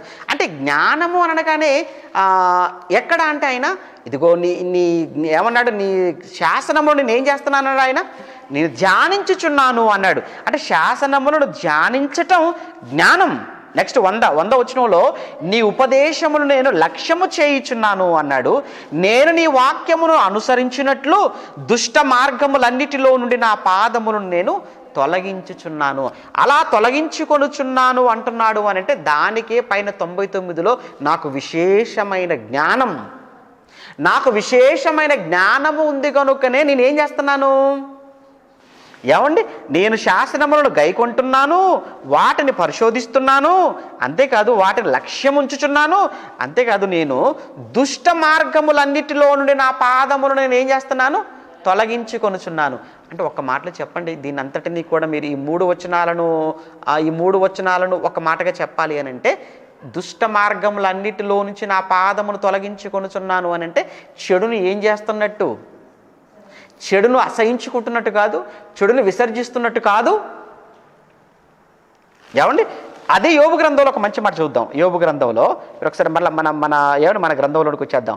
యోబు గ్రంథం 28:28 మీరు చూడగలిగితే, యోబు గ్రంథం 28:28లో మరియు యెహోవా యందలి భయభక్తులే జ్ఞానమనియు అన్నాడు. చూసారా, యెహోవా యందలి భయభక్తులే జ్ఞానమనియు దుష్టత్వమును విడుచుటయే వివేకము అన్నాడు. అంటే దేవుని యందు భయభక్తులు కలిగి ఉండుటమే జ్ఞానం. ఓకే, ఇప్పుడు మరలా మనం ఇక్కడికి వచ్చామనుకోండి, మొదటి అధ్యాయానికి ఏమంటున్నాడు? ఆ మొదటి అధ్యాయములో భయభక్తులు కలిగి చెడుతనమును విసర్జించిన వాడు అంటే జ్ఞానవంతుడు. జ్ఞానవంతుడు అనంటే దేవుడంటే భయభక్తులు కలిగిన వాడు, జ్ఞానవంతుడు అంటే చెడును విసర్జించినవాడు అని అర్థం. అంతే తప్ప 66 పుస్తకాలను కంటత పట్టినవాడు కాదు, 66 పుస్తకాలను అనర్గళంగా బోధించగలిగిన వాడు కాదు. ఓకే, 66 పుస్తకాలు కంటత పట్టడం మంచిదే, అనర్గళంగా చెప్పటం ఇంకా మంచిది. అంతకన్నా దేవుడి దృష్టిలో జ్ఞానివి అనంటే ఏం చేసినప్పుడు, చెడును విసర్జించినప్పుడు, చెడును అసహించుకున్నప్పుడు. కనుక ఏం చేయగలుగుతున్నాం? మనం జ్ఞానాన్ని సంపాదించుకుంటున్నాం. వెరీ గుడ్, నువ్వు సంపాదించుకుంటున్న ఈ జ్ఞానం నెక్స్ట్ నీ ప్రవర్తన, నీ క్రియలలో కనిపించాలి. అది యోబులో ఉన్నటువంటి టాలెంట్ అండి, యోబులో ఉన్న గొప్పతనం. నెక్స్ట్ చూద్దామా? 2 ముందు అతని యొక్క క్యారెక్టర్ చెప్పాడు కదా దేవుడు. నెక్స్ట్ 2 అతని ఫ్యామిలీ గురించి మాట్లాడుతున్నాడు. నెక్స్ట్ ముందు అతని క్యారెక్టర్ చెప్పి మొదటి వచనంలో, రెండో వచనంలోనేమో అతని ఫ్యామిలీ గురించి చెప్తున్నాడు. ఆ ఫ్యామిలీ కోసం ఏం చెప్తున్నాడు? అతనికి 7,000 గొర్రెలు, అతనికి 7 కుమారులు. రెండో వచనంలో అతనికి 7 కుమారులు 3 కుమార్తెలను కలిగిరి అన్నాడు. అంటే రెండో వచనానికి వచ్చేటప్పటికి దేని గురించి చెప్తున్నాడు అనమాట? అతను కుటుంబ వివరాలు చెప్పాడు రెండో వచనంలో. ముందేమో అతని భక్తిని చెప్పాడు, 2 అతని కుటుంబం కోసం చెప్పాడు, 3 అప్పుడు చెప్తున్నాడు సంపద, అప్పుడు చెప్తున్నాడు అతని యొక్క ఐశ్వర్యం కోసం. అంతే తప్ప ముందే యోబు ఊజు దేశంలో యోబు అని ఒక మనుషుడను, అతను బాగా ఆస్తిపరుడు అని చెప్పలేదు ఆయన. ఓకేనా? అంటే ఆస్తికి ఆయన ఇచ్చినటువంటి స్థానం 3rd ప్లేస్లో పెట్టాడు ఆయన. ఓకేనా? ముందు క్యారెక్టర్, నెక్స్ట్ ఫ్యామిలీ, ఆ తర్వాత ఆస్తి కోసం మాట్లాడుతున్నాడు. ఆస్తి చూస్తారా? ఆస్తి చూడండి, 7,000 ఏం చెప్తున్నాడండి ఆస్తి కోసం? 3వ వచనంలో 7,000 గొర్రెలు, 3,000 ఒంటెలు, 500 జతల ఎడ్లు, అదేనా, 500 ఆడగాడిదలు, బహుమంది పనివారు. అబ్బో, మామూలుగా లేదండి. Very good. అయితే ఇవన్నీ కూడా ఉన్నాయి. అంతేకాదు తూర్పు దిక్కున ఉన్నటువంటి జనులందరిలో అతనే చాలా గొప్పవాడు. విచిత్రమైన విషయం ఏంటంటేనండి, యోబు గారి గురించి ఆలోచిస్తున్నప్పుడు, తూర్పు దిక్కున, ఒక దేశంలో కాదట, తూర్పు దిక్కున అంటే ఎన్ని దేశాలు, ఆ తూర్పు దిక్కునటువంటి ఆ ఎన్ని దేశాలు ఉంటే ఆ దేశాలలో ఎంతమంది ఉండాలి, వాళ్ళందరిలోకెల్లా యోబే మిక్కిలి గొప్పవాడు. విచిత్రమైన విషయం ఏంటంటే, ఆస్తి తక్కువ లేదు అతనికి, పిల్లలు బాగానే ఉన్నారు, కానీ ఇంత ఆస్తుండి, ఇంత చక్కగా భార్య పిల్లలు ఉన్న తర్వాత అతనికి భక్తి అవసరం అంటారా? ఏంటోనండి, ఏంటి అసలు ఇంత ఆస్తున్న తర్వాత ఎవరికైనా భక్తి? చిన్న ఉద్యోగం వస్తేనే వాడు గుళ్ళో కనపడ్డు, చిన్న ఉద్యోగం ఉంటేనే అసలు దేవుడు అంటే ఏడు తెలియకుండా బతుకుతుంటాడు, చిన్న ఉద్యోగం ఉంటే చాలండి కళ్ళు పైకి వెళ్ళిపోతాయి, దేవుడు కనపడ్డు. అలాంటిది విషయం ఏంటి చెప్పమంటారండి? ఆ రోజుల్లో ఆస్తి అంటే, ఆ రోజుల్లో సంపద అంటే ఎలా లెక్కేసేవాళ్ళు తెలుసా? ఆ రోజుల్లో సంపద ఆస్తి అని అంటే, ఇప్పుడంటే మనంతా డబ్బు రూపంలో చెప్తుంటాం. మనం ఆడు కోట్లకు ఉంటాడండి అంటాం, లక్షలకు ఉంటాడండి అంటాం మనం ఈ రోజుల్లో. కానీ ఆ రోజుల్లో ఏంటంటేనండి, ఆస్తి అని అంటే ఒంటెలు ఉండటం ఆస్తి, గొర్రెలు ఉండటం ఆస్తి, ఆ తర్వాత గాడిదలు ఉండటం ఆస్తి ఆ రోజుల్లో, ఆ తర్వాత ఎడ్లు ఉండటం ఆస్తి ఆ రోజుల్లో. అందుకే ఆ రోజుల్లో ఆస్తి అంటే, సంపద అంటే ఇదే. అందుకే ఉన్న ఒంటెల కోసం చెప్పాడు, నెక్స్ట్ ఉన్న గొర్రెల కోసం చెప్పాడు, ఉన్నటువంటి గాడిదల కోసం చెప్పాడు, ఉన్నటువంటి పశువుల కోసం చెప్పాడు. ఎన్ని పశువులు, ఎన్ని గొర్రెలు, ఎన్ని ఒంటెలు, ఎన్ని గాడిదలంటే అసలు ఆ తూర్పు దిక్కున ఉన్న దేశంలో ఉన్న మనుషులలో ఎవరికి తనకుంత ఆస్తి సంపద లేదు. 2, 7 కుమారులు ఉన్నారు, 3 కుమార్తెలు, 10 మంది సంతానం. విచిత్రమైనటువంటి మరొక విషయం ఏమనిపించింది అంటేనండి, ఈ కుటుంబానికి అతనే యజమాని, ఈ కుటుంబానికి అతనే ఒక ఏమంటారంటే ఒక నాయకుడుగా, ఈ కుటుంబానికి అతనే ఒక దైవజనుడుగా, ఈ కుటుంబానికి అతనే ఒక యాజకుడిగా కనబడుతుంటాడు మనకు. ఒక దైవజనుడు బాధ్యత, ఒక యాజకుడు బాధ్యత, ఒక తండ్రి బాధ్యత, ఇవన్నీ యోబు గారు తీసుకున్నట్టుగా మనకు కనబడుతుందండి. ఎందుకంటేనండి ఆ పిల్లలందరూ కూడా 10 మంది పిల్లలు కూడా తనకు తెలియకుండా ఎప్పుడైనా ఎక్కడైనా కానీ ఒకవేళ పాపం చేసి ఉంటారేమోనని ప్రతిరోజు ఉదయం లేవగానే వాళ్ళ కోసం ప్రార్థన చేస్తూ వాళ్ళ కోసం బలులు అర్పిస్తూ ఉండేవాడట. అసలు జనరల్గా బలులు అర్పించేటువంటి కార్యక్రమం ఎవరు చేయాలి? లేవీలు చేయాలి కదా, యాజకులు కదా చేయాలి. కానీ తనే చేసేస్తున్నాడు అని అంటే ఇది ఏ కాలం? ధర్మశాస్త్రం లేని కాలం, ధర్మశాస్త్రం ఇంకా అమల్లోకి రాని కాలం అది. నోవాహు బలిచ్చినట్టుగా మనం చూస్తుంటాం కదా జలప్రళయం అనంతరం, అబ్రహాము గారు బలిచ్చినట్టుగా మనం చూస్తుంటాం కదా, యాకోబు గారు ఇచ్చినట్టుగా మనం చూస్తుంటాం కదా. ఇక్కడ మనకెవరు కనబడుతున్నారు? ఇక్కడ యోబు గారు కనబడుతున్నారు. అంటే ఇది ఆ కాల పితరుల కాలం అంటానికి ఇంకొక మంచి మనకు ఉన్నటువంటి బలమైనటువంటి సాక్ష్యంగా మనం చూస్తున్నాం. ఓకే, అంటే ఆ కుటుంబం పైన అండగా తన ఒక ఏమంటే పిల్లల పైన కావచ్చు, తన కుటుంబం అంతటి పైన తనకున్నటువంటి ఆ కేర్ చూడండి, ఆ జాగ్రత్త చూడండి, ఎంత చక్కగా ఉన్నాడండి. అనుకోకుండా ఒకరోజు వచ్చింది, ఆ రోజు పరలోకం. ఇప్పుడు ఇక్కడి నుంచి లొకేషన్ చేంజ్ అనమాట, లొకేషన్ చేంజ్. ఎక్కడికి? పరలోకానికి. పరలోకంలో దేవుడు ప్రత్యేకమైన ఒక సమావేశం దేవదూతలతో ఏర్పాటు చేశాడు. ఆ పరలోకంలో ఏర్పాటు చేసినటువంటి ఆ దేవదూతల సమావేశానికి ఇక్కడి నుంచి ఒకడు వెళ్ళాడు, వాడే సాతాను, అపవాది. వెళ్ళగానే గుర్తుపట్టాడు. ఎంతమంది ఉంటారనుకుంటున్నారా పరలోకంలో దూతలు అంటే? పరలోకంలో దూతలు అంటే 10 మంది అనుకుంటున్నారా, 100 మంది అనుకుంటున్నారా? ఆరు లెక్క ప్రకటన గ్రంథం 5:11 మనం చదువుకుంటే వారి లెక్కట ఎంత ఉందట? కోట్ల కొలదిగా అంటాడు. ఏంటి, కోట్ల మందిగా ఉంటారు ఆ పరలోకంలో దూతలు అంటే? అవునండి, పరలోకంలో కోట్ల మంది దూతలుగా ఉంటారు. ఇప్పుడు కోట్ల కొలది మంది దూతలతో దేవుడు ప్రత్యేకమైనటువంటి సభ ఏర్పాటు చేశాడు అని అంటే, ఆ ప్రత్యేకమైనటువంటి సభ కోట్ల మందిగా ఉన్నటువంటి ఆ సభ ఏదైతే ఉందో ఆ సభలో వీడొకడు, అంతే కదా మరి. ఇప్పుడు ఒకడు, కానీ కోట్ల మందిలో వీడు ఒకడుగా అక్కడికి వెళ్ళినా దేవుడు వాడిని గుర్తుపట్టాడు. కోట్ల మందిలో ఒకటిగా వీడున్నా దేవుడు వాడిని ఐడెంటిఫై చేశాడు. ఎంత విచిత్రం చూసారా? వెంటనే వాడిని చూసి, ఎక్కడి నుంచి వచ్చావన్నాడు. నేను భూమి మీద ఇటు అటు తిరుగులాడుచు అందులో సంచరించుచు ఇక్కడికి వచ్చేసానయ్యా అన్నాడు. ఆడు నిజమే చెప్పారు. ఆయన దగ్గర అబద్ధం చెప్తే కుదరదు కదా, ఆయన దగ్గర అబద్ధం చెప్తే అసలు కుదరదు కదా. దేవుడి దగ్గర ఆల్రెడీ దెబ్బతిన్నాడు అక్కడ, మళ్ళీ ఆయన గురించి తెలిసింది అక్కడికి వెళ్ళిన తర్వాత మళ్ళీ నేను లేదంటే అసలు వాడికి బాగా తెలుసు కదా దేవుడి కోసం, కనుక వాస్తవం చెప్పాడు. ఎందుకంటే వాడు నిజంగా ఒక చోట ఉండేవాడు కాదా అంటే వాడు ఒక చోట ఉండేవాడు కాదు. దయ్యం లక్షణం ఏంటంటే ఒక చోట ఉండదు, దయ్యం లక్షణం ఏంటంటే ఒక చోట ఉండదు. అందుకే పేతురు గారు కూడా చెప్తారు కదా, పేతురు మొదటి పత్రిక 5:8 మీ విరోధి అయినటువంటి అపవాది ఎవరిని మృంగుదునా అని గర్జించు సింహము వలె వెదకుచు తిరుగుతుంటాడు. అంటే ఆడు గాలి ఎప్పుడు తిరుగుతుంటాడు అనమాట. ఎప్పుడు తిరిగేవాడు, ఒక చోట ఉండేటోడు కాదు, వాడు ఎప్పుడూ తిరగడమే అంతే. కనుక ఆడు కరెక్ట్గా చెప్పాడు, అయ్యా మొత్తం రౌండ్ వేసుకొని రావాలి 24 గంటల్లో. నాకు ఒక రోజు అంటే 24 గంటల్లో మరి ఎన్ని దేశాలు, ఎంతమంది మనుషులు, కనుక నేను ఎవరిని వదిలిపెట్టకూడదు కదా. ముసలోళ్ళైనా, ముతకోళ్ళైనా, వయసులో ఉన్న వాళ్ళైనా, పిల్లలైనా ఎవరిని వదిలిపెట్టను కదండి. వీళ్ళు అంతమంది దగ్గరికి వెళ్ళి వర్కౌట్ చేసుకొని రావాలంటే నాకు అసలు రెస్ట్ లేదని నేను చాలా కష్టపడుతున్నాను అని వాడు చెప్పగానే, ఓకే అయితే అందరినీ నువ్వు ఏంటి అన్ని చోట్ల తిరుగుతూ వచ్చేసావంటే అవుననగానే, అయితే నీవు నా కుమారుడైనటువంటి యోబు సంగతి నువ్వు ఆలోచించితివా అన్నాడండి. వాస్తవానికండి విచిత్రమైన విషయం ఏంటంటే అసలు యోబు గురించిన ప్రస్తావన దేవుడే తీసుకొచ్చాడండి, ఆడు కాదు. దేవుడే యోబు గురించి మాట్లాడి అసలు అసందర్భం కదా అసలు. వాస్తవానికి విచిత్రమైన ఇంకో విషయం చెప్పమంటారా, అసలు అక్కడ భూమి మీద ఎంతమంది లేరు? ఎంతమంది ఉన్నప్పటికీ దేవుడు ఇప్పుడు ఎవరి కోసం మాట్లాడుతున్నాడు? యోబు కోసం మాట్లాడుతున్నాడు. ఏం చెప్తున్నాడు చూస్తారా? ఎక్కడి నుంచి వచ్చావని చెప్పక వాడు చెప్పాడు.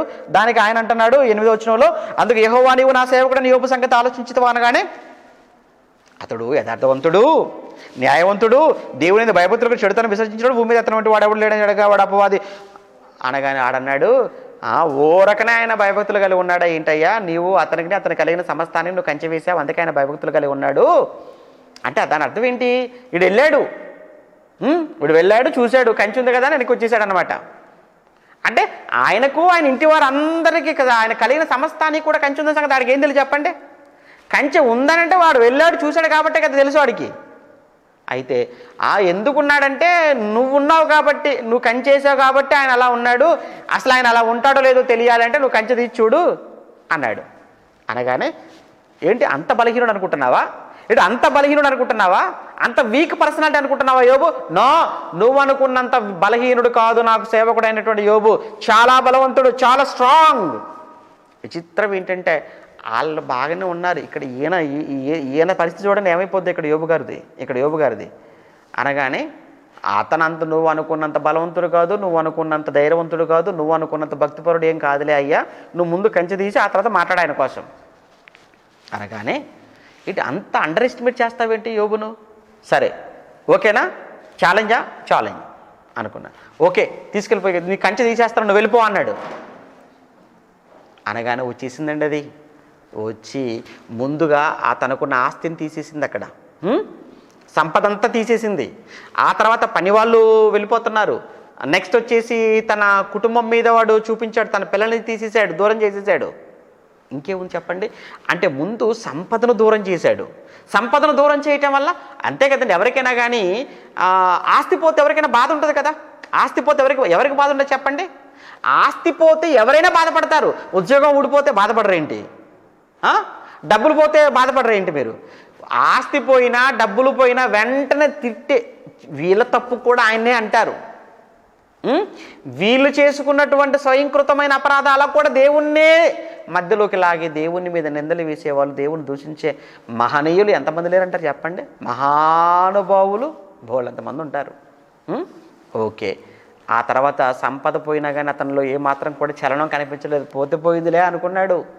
ఈలోపు 10 మంది పిల్లలు ఒకే గదిలో చనిపోయారు. 10 మంది పిల్లల శవాలు వరుసగా పడుకోబెట్టబడ్డాయని మరొకడు పరిగెత్తుకుని వచ్చి చెప్పేటప్పటికీ అప్పుడు షాక్ తిన్నాడండి యోబు గారు.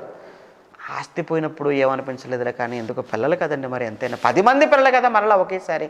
ఆ 10 మంది పిల్లలు ప్రాణాలు పోయి అక్కడ శవాలుగా ఉన్నారు అనగానే ఈ మాట విన్న వెంటనే తన వస్త్రములు చింపుకొని గోనపట్ట కట్టుకొని దుఃఖపడుతూ ఒకే మాట అన్నాడట. ఆ సమయంలో కూడా వాడు వింటున్నాడు.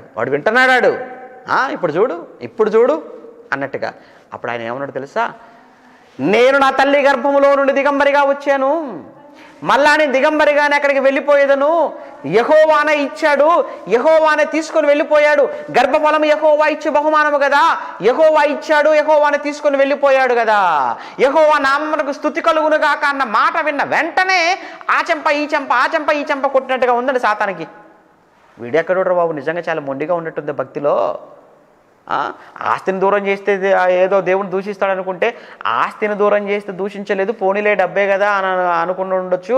పోనీలే ఇప్పుడు ప్రాణానికి ప్రాణంగా ప్రేమించినటువంటి తన కడుపున పుట్టిన 10 మంది పిల్లలను కూడా ఒకేసారి దూరం చేస్తే, ఆ 10 మంది పిల్లలు ఒకేసారి శవాలుగా కళ్ళ ముందుంటే అప్పుడైనా కానీ ఖచ్చితంగా దేవుని దూషిస్తాడు కదా నేను అనుకుంటే, యెహోవా నామమునకు స్తుతి కలుగును గాక అంటున్నాడేంటి ఈడే భక్తుడు? నేను ఎప్పుడు చూడలే అంటున్నాడు అనమాట. ఎవడు? సాతానుగాడు. నేను ఎప్పుడు చూడలే ఇలాంటి వాడిని, నిజంగా చూడలేదు వాడు ఇలాంటి వాడు. నిజంగానే యోబు చాలా చాలా చాలా భక్తిపరుడండి యోబు. అప్పుడు మళ్ళీ వెళ్ళాడు ఎక్కడికి మళ్ళీ 2వ అధ్యాయం ప్రారంభంలో మళ్ళీ పరలోకంలో మీటింగ్, మళ్ళీ పరలోకంలో సమావేశానికి మళ్ళీ వెళ్ళాడట. చూస్తారా 2వ అధ్యాయం మొదటి వచనంలో ఏమండి 22వ వచనంలో ఈ సంగతులు ఏ విషయం ఉంది యోబు పాపం చేయలే. 2వ అధ్యాయం మొదటి వచనంలో దేవదూతలు యెహోవా సన్నిధి నిలుచుటకే వచ్చిన మరలా ఒక దినం, ఇది 2వ మీటింగ్ అనమాట. ఈ 2వ మీటింగ్కి మళ్ళీ వెళ్ళాడు. ఎక్కడి నుంచి వచ్చావరా? సేమ్ అదే డైలాగు. అంతటా తిరుగుతూ అంటే నీ షెడ్యూలే మారదు, ఆడు పని మారదు, ఆ డ్యూటీ ఎప్పుడైనా అప్పుడు అడిగినా అదే పని, ఇప్పుడు అడిగినా అదే పని అండి. అంతే కదండి. ఇది క్రీస్తుకు పూర్వం 2000 సంవత్సరాల క్రితం కదా. క్రీస్తుకు పూర్వం 2000 సంవత్సరాల కోసం సాతాను కోసం చెప్పబడిన మాట ఏంటి? వాడే ఒప్పుకున్న మాట ఏంటి? నువ్వు ఎక్కడి నుంచి వచ్చావనగానే ఏం చెప్పాడు?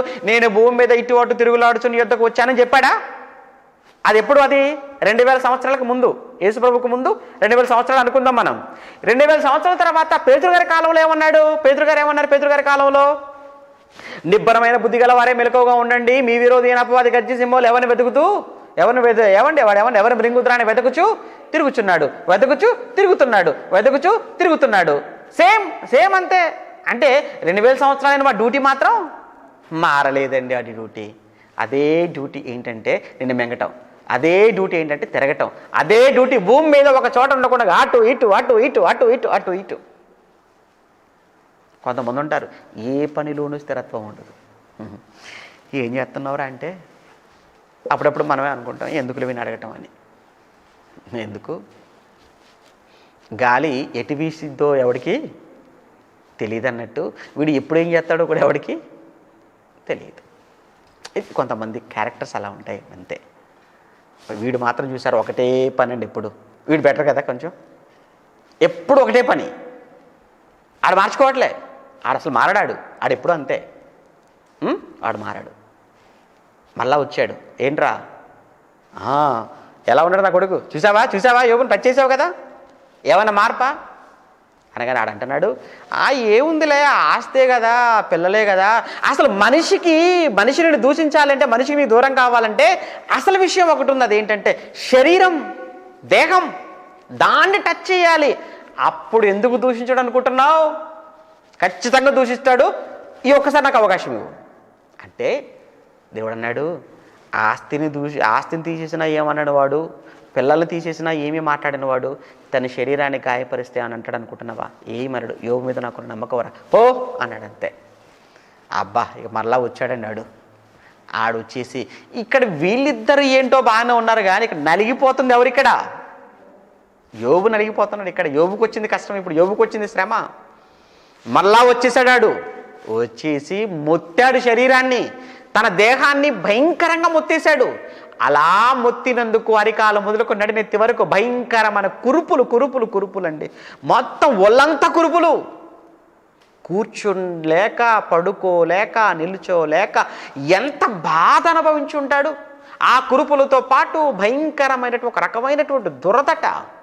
దానికి చిల్ల పెంకులు తెచ్చి ఒళ్ళంతా కూడా రక్కుకుంటున్నాడట. ప్రక్కనే ఉండి ప్రక్కగా, తోడుగా, సహకారిగా ఉండవలసిన భార్యను ఆఖరి ఆయుధంగా వాడు వాడుకుంటున్నాడు. ఇంకెవరు లేరు వాడికి. ఎందుకంటే ఇంత బాధ పెడుతున్నాడు కదా, కురుపులు కదా, దురద కదా, చిల్లపెంకులతో రక్కుకుంటున్నాడు కదా, ఒకవైపు ఆస్తి కదా, పిల్లలు కదా, ఆరోగ్యం కదా, అన్నీ పోయాయి కదా. ఇప్పుడైనా అంటాడేమో వాడు చెవి పెట్టి వింటున్నాడు. నో, ఆయన నోటి నుంచి రావట్లేదు, దేవుడిని ఒక మాట అనట్లేదు ఆయన. ఇక ఆ లాభం లేదని కూడా ఆఖరి ప్రయత్నంగా తన భార్యను వాడుకున్నాడు. అమ్మా వెళ్ళు, ఒకసారి వెళ్ళు, బారిలోకి ప్రవేశించింది, వెళ్ళు, నీ భార్యను శోధించు. వచ్చింది. ఏంటయ్యా యోబు, ఏంటయ్యా యజమానుడా, ఏమండి, ఏంటి మీ భక్తి, ఇంకా ఏంటి మీ యథార్థత, ఇంకా మీ భక్తిని వదిలిపెట్టరా, ఇంకా మీ యథార్థతను విడిచిపెట్టరా? ఒకానొక సమయంలో తూర్పు దేశపు జనులందరిలో ఎంత గొప్పగా ఉన్నవాళ్ళం, 10 మంది పిల్లలతో ఎంత ఆనందంగా సంతోషంగా ఉన్నవాళ్ళము, 10 మంది పిల్లలతో ఎంతటి సంతోషంతో, ఎంత చక్కటి విందులో మనం ఉండేవాళ్ళం. ఏంటి అసలు ఒకనాటి మన వైభవం, ఒకనాటి మన పూర్వస్థితి, ఒకనాటి మన రాజసం ఎంత ఉన్నతంగా ఉండేది. ఈ రోజు ఏంటి ఇలా అయిపోయింది? ఇన్ని జరుగుతుంటే దేవుడు అనేవాడు ఉన్నాడంటావా? ఇంకా దేవుడు అనేవాడే ఉంటే ఎందుకయ్యా ఇంకా దేవుడు ఇలానే చేస్తూ ఉంటాడు? చూసావా, మనకంటే కూడా అవినీతి పరులైన వాళ్ళు, భక్తిహీనులైన వాళ్ళు, అనీతిమంతులైన వారు లోకంలో అలా బ్రతుకుతుంటే నీ భక్తి, నీ యథార్థత చూసావా ఆఖరికి ఏమైపోయింది? చూసావా, ఇంత జరుగుతున్న దేవుడు ఏం చేస్తున్నాడు? ఏంటి, ఆస్తి మనదే పోవాలా? మన పిల్లలే చనిపోవాలా? ఆఖరికి నీ ఆరోగ్యమే దెబ్బతినాలా? ఇంతమంది ఉండగా. కనుక దేవుణ్ణి ఎందుకయ్యా నువ్వు ఇంకా దేవుడు అంటున్నావు? ఇంకా నువ్వు ఎందుకయ్యా యథార్థత అంటున్నావు? ఇంకా ఎందుకయ్యా భక్తి అంటున్నావు? లేదయ్యా, అన్ని వదిలేసి దేవుణ్ణి ఒక్కసారి నువ్వు దూషించి చావు. ఈ మాట విన్న వెంటనేనండి యోబు నోట నుంచి వచ్చిన అద్భుతమైనటువంటి రిప్లైకి నిజంగానండి మనం కూడా ఆయనకి సెల్యూట్ చెప్పాల్సిందేనండి. యోబు గారికి ఎంత మాట అన్నాడు తెలుసా అండి? మూర్ఖురాలు మాటలాడినట్టు మాట్లాడుతున్నావా? దేవుడు వలన ఎప్పుడు కూడా మేలులే అనుభవించాలా? దేవుడి దగ్గర నుంచి కీడు ఒకవేళ వస్తే మనం అనుభవించకూడదా? దేవుని ఎప్పుడు కూడా ఆశీర్వాదాల కోసం, దేవుని ఎప్పుడు అవసరాల కోసం, దేవుని ఎప్పుడు కూడా లోక సంబంధమైనటువంటి దీవెనల కోసమే దేవుణ్ణి వాడుకుంటావా? దేవుడు అంటే ఎప్పుడు నీ అవసరాలు తీర్చేవాడుగానే ఉండాలనుకుంటున్నావా? దేవుడు నిన్ను పరీక్షించకూడదా? దేవుడు నిన్ను శోధించకూడదా? దేవుడు నిన్ను పరిశోధించడానికి వీల్లేదా? నీకు వచ్చిన కష్టం, నీకు వచ్చిన శ్రమ నిన్ను పరిశోధించడానికి, నిన్ను పరీక్షించడానికి ఎందుకు అనుకోవట్లేదు? కనుక లేదు దేవుడు అంటే దేవుడు నాకు ఎప్పుడు మేలులే, ఎప్పుడు నాకు ఆశీర్వాదాలే. మళ్ళీ ఎన్ని ఆశీర్వాదాలు మన వాళ్ళు చేసే ప్రార్థనలు కూడా మళ్ళీ ఎన్ని ఆశీర్వాదాలు కావాలని అంటే ఆకాశవాకి నిప్పాలి, పట్టుకోలేని కుమ్మరించాలి. ఏంటో విచిత్రమైన ప్రార్థనలు. పోన్లేండి, యోబు గారు మాత్రం అన్న మాట కంటే నిజంగానండి చాలా సంతోషం అనిపించిందండి. ఆయన నోటి మాటల్లో కూడా దేవుణ్ణి దూషించలేదట. అయితే ఇక్కడ విచిత్రం ఏంటో తెలుసండి, యోబు గారి భార్యకి అంతటితో సైలెంట్ అయిపోయిందండి. సైలెంట్ అయిపోయింది ఆవిడ. రైట్, ఇక ఇదంతా జరుగుతుంది, ఇలా జరుగుతుంటే మొత్తానికైతే యోబు గారికి ఇలా జరిగిందన్న సంగతి చుట్టూ ఉన్నటువంటి తన స్నేహితులకు తెలిసిపోయిందట.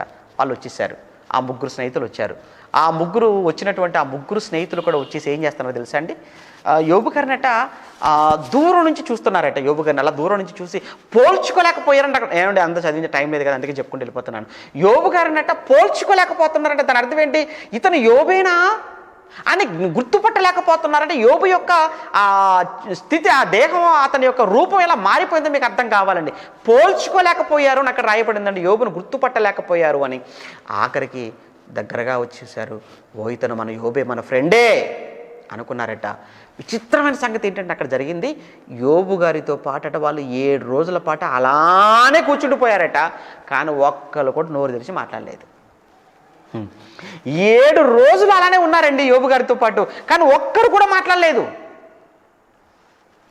ఒక్కరు కూడా. ఇక 8వ రోజు వీళ్ళు నన్ను ఆదరించడానికి వచ్చారా, వీళ్ళు నన్ను ఓదార్చడానికే వచ్చారా, పోనీలే నిన్న పరిస్థితిని చూసి వాళ్ళకి ఏం చెప్పాలో వీళ్ళకి మాటలు రావట్లేదేమోలే అని ఇక ఆ పరిస్థితుల్లో యోబు గారే కలగ చేసుకొని యోబు గారే మాట్లాడడం ప్రారంభించేశాడు. అది 3వ అధ్యాయం.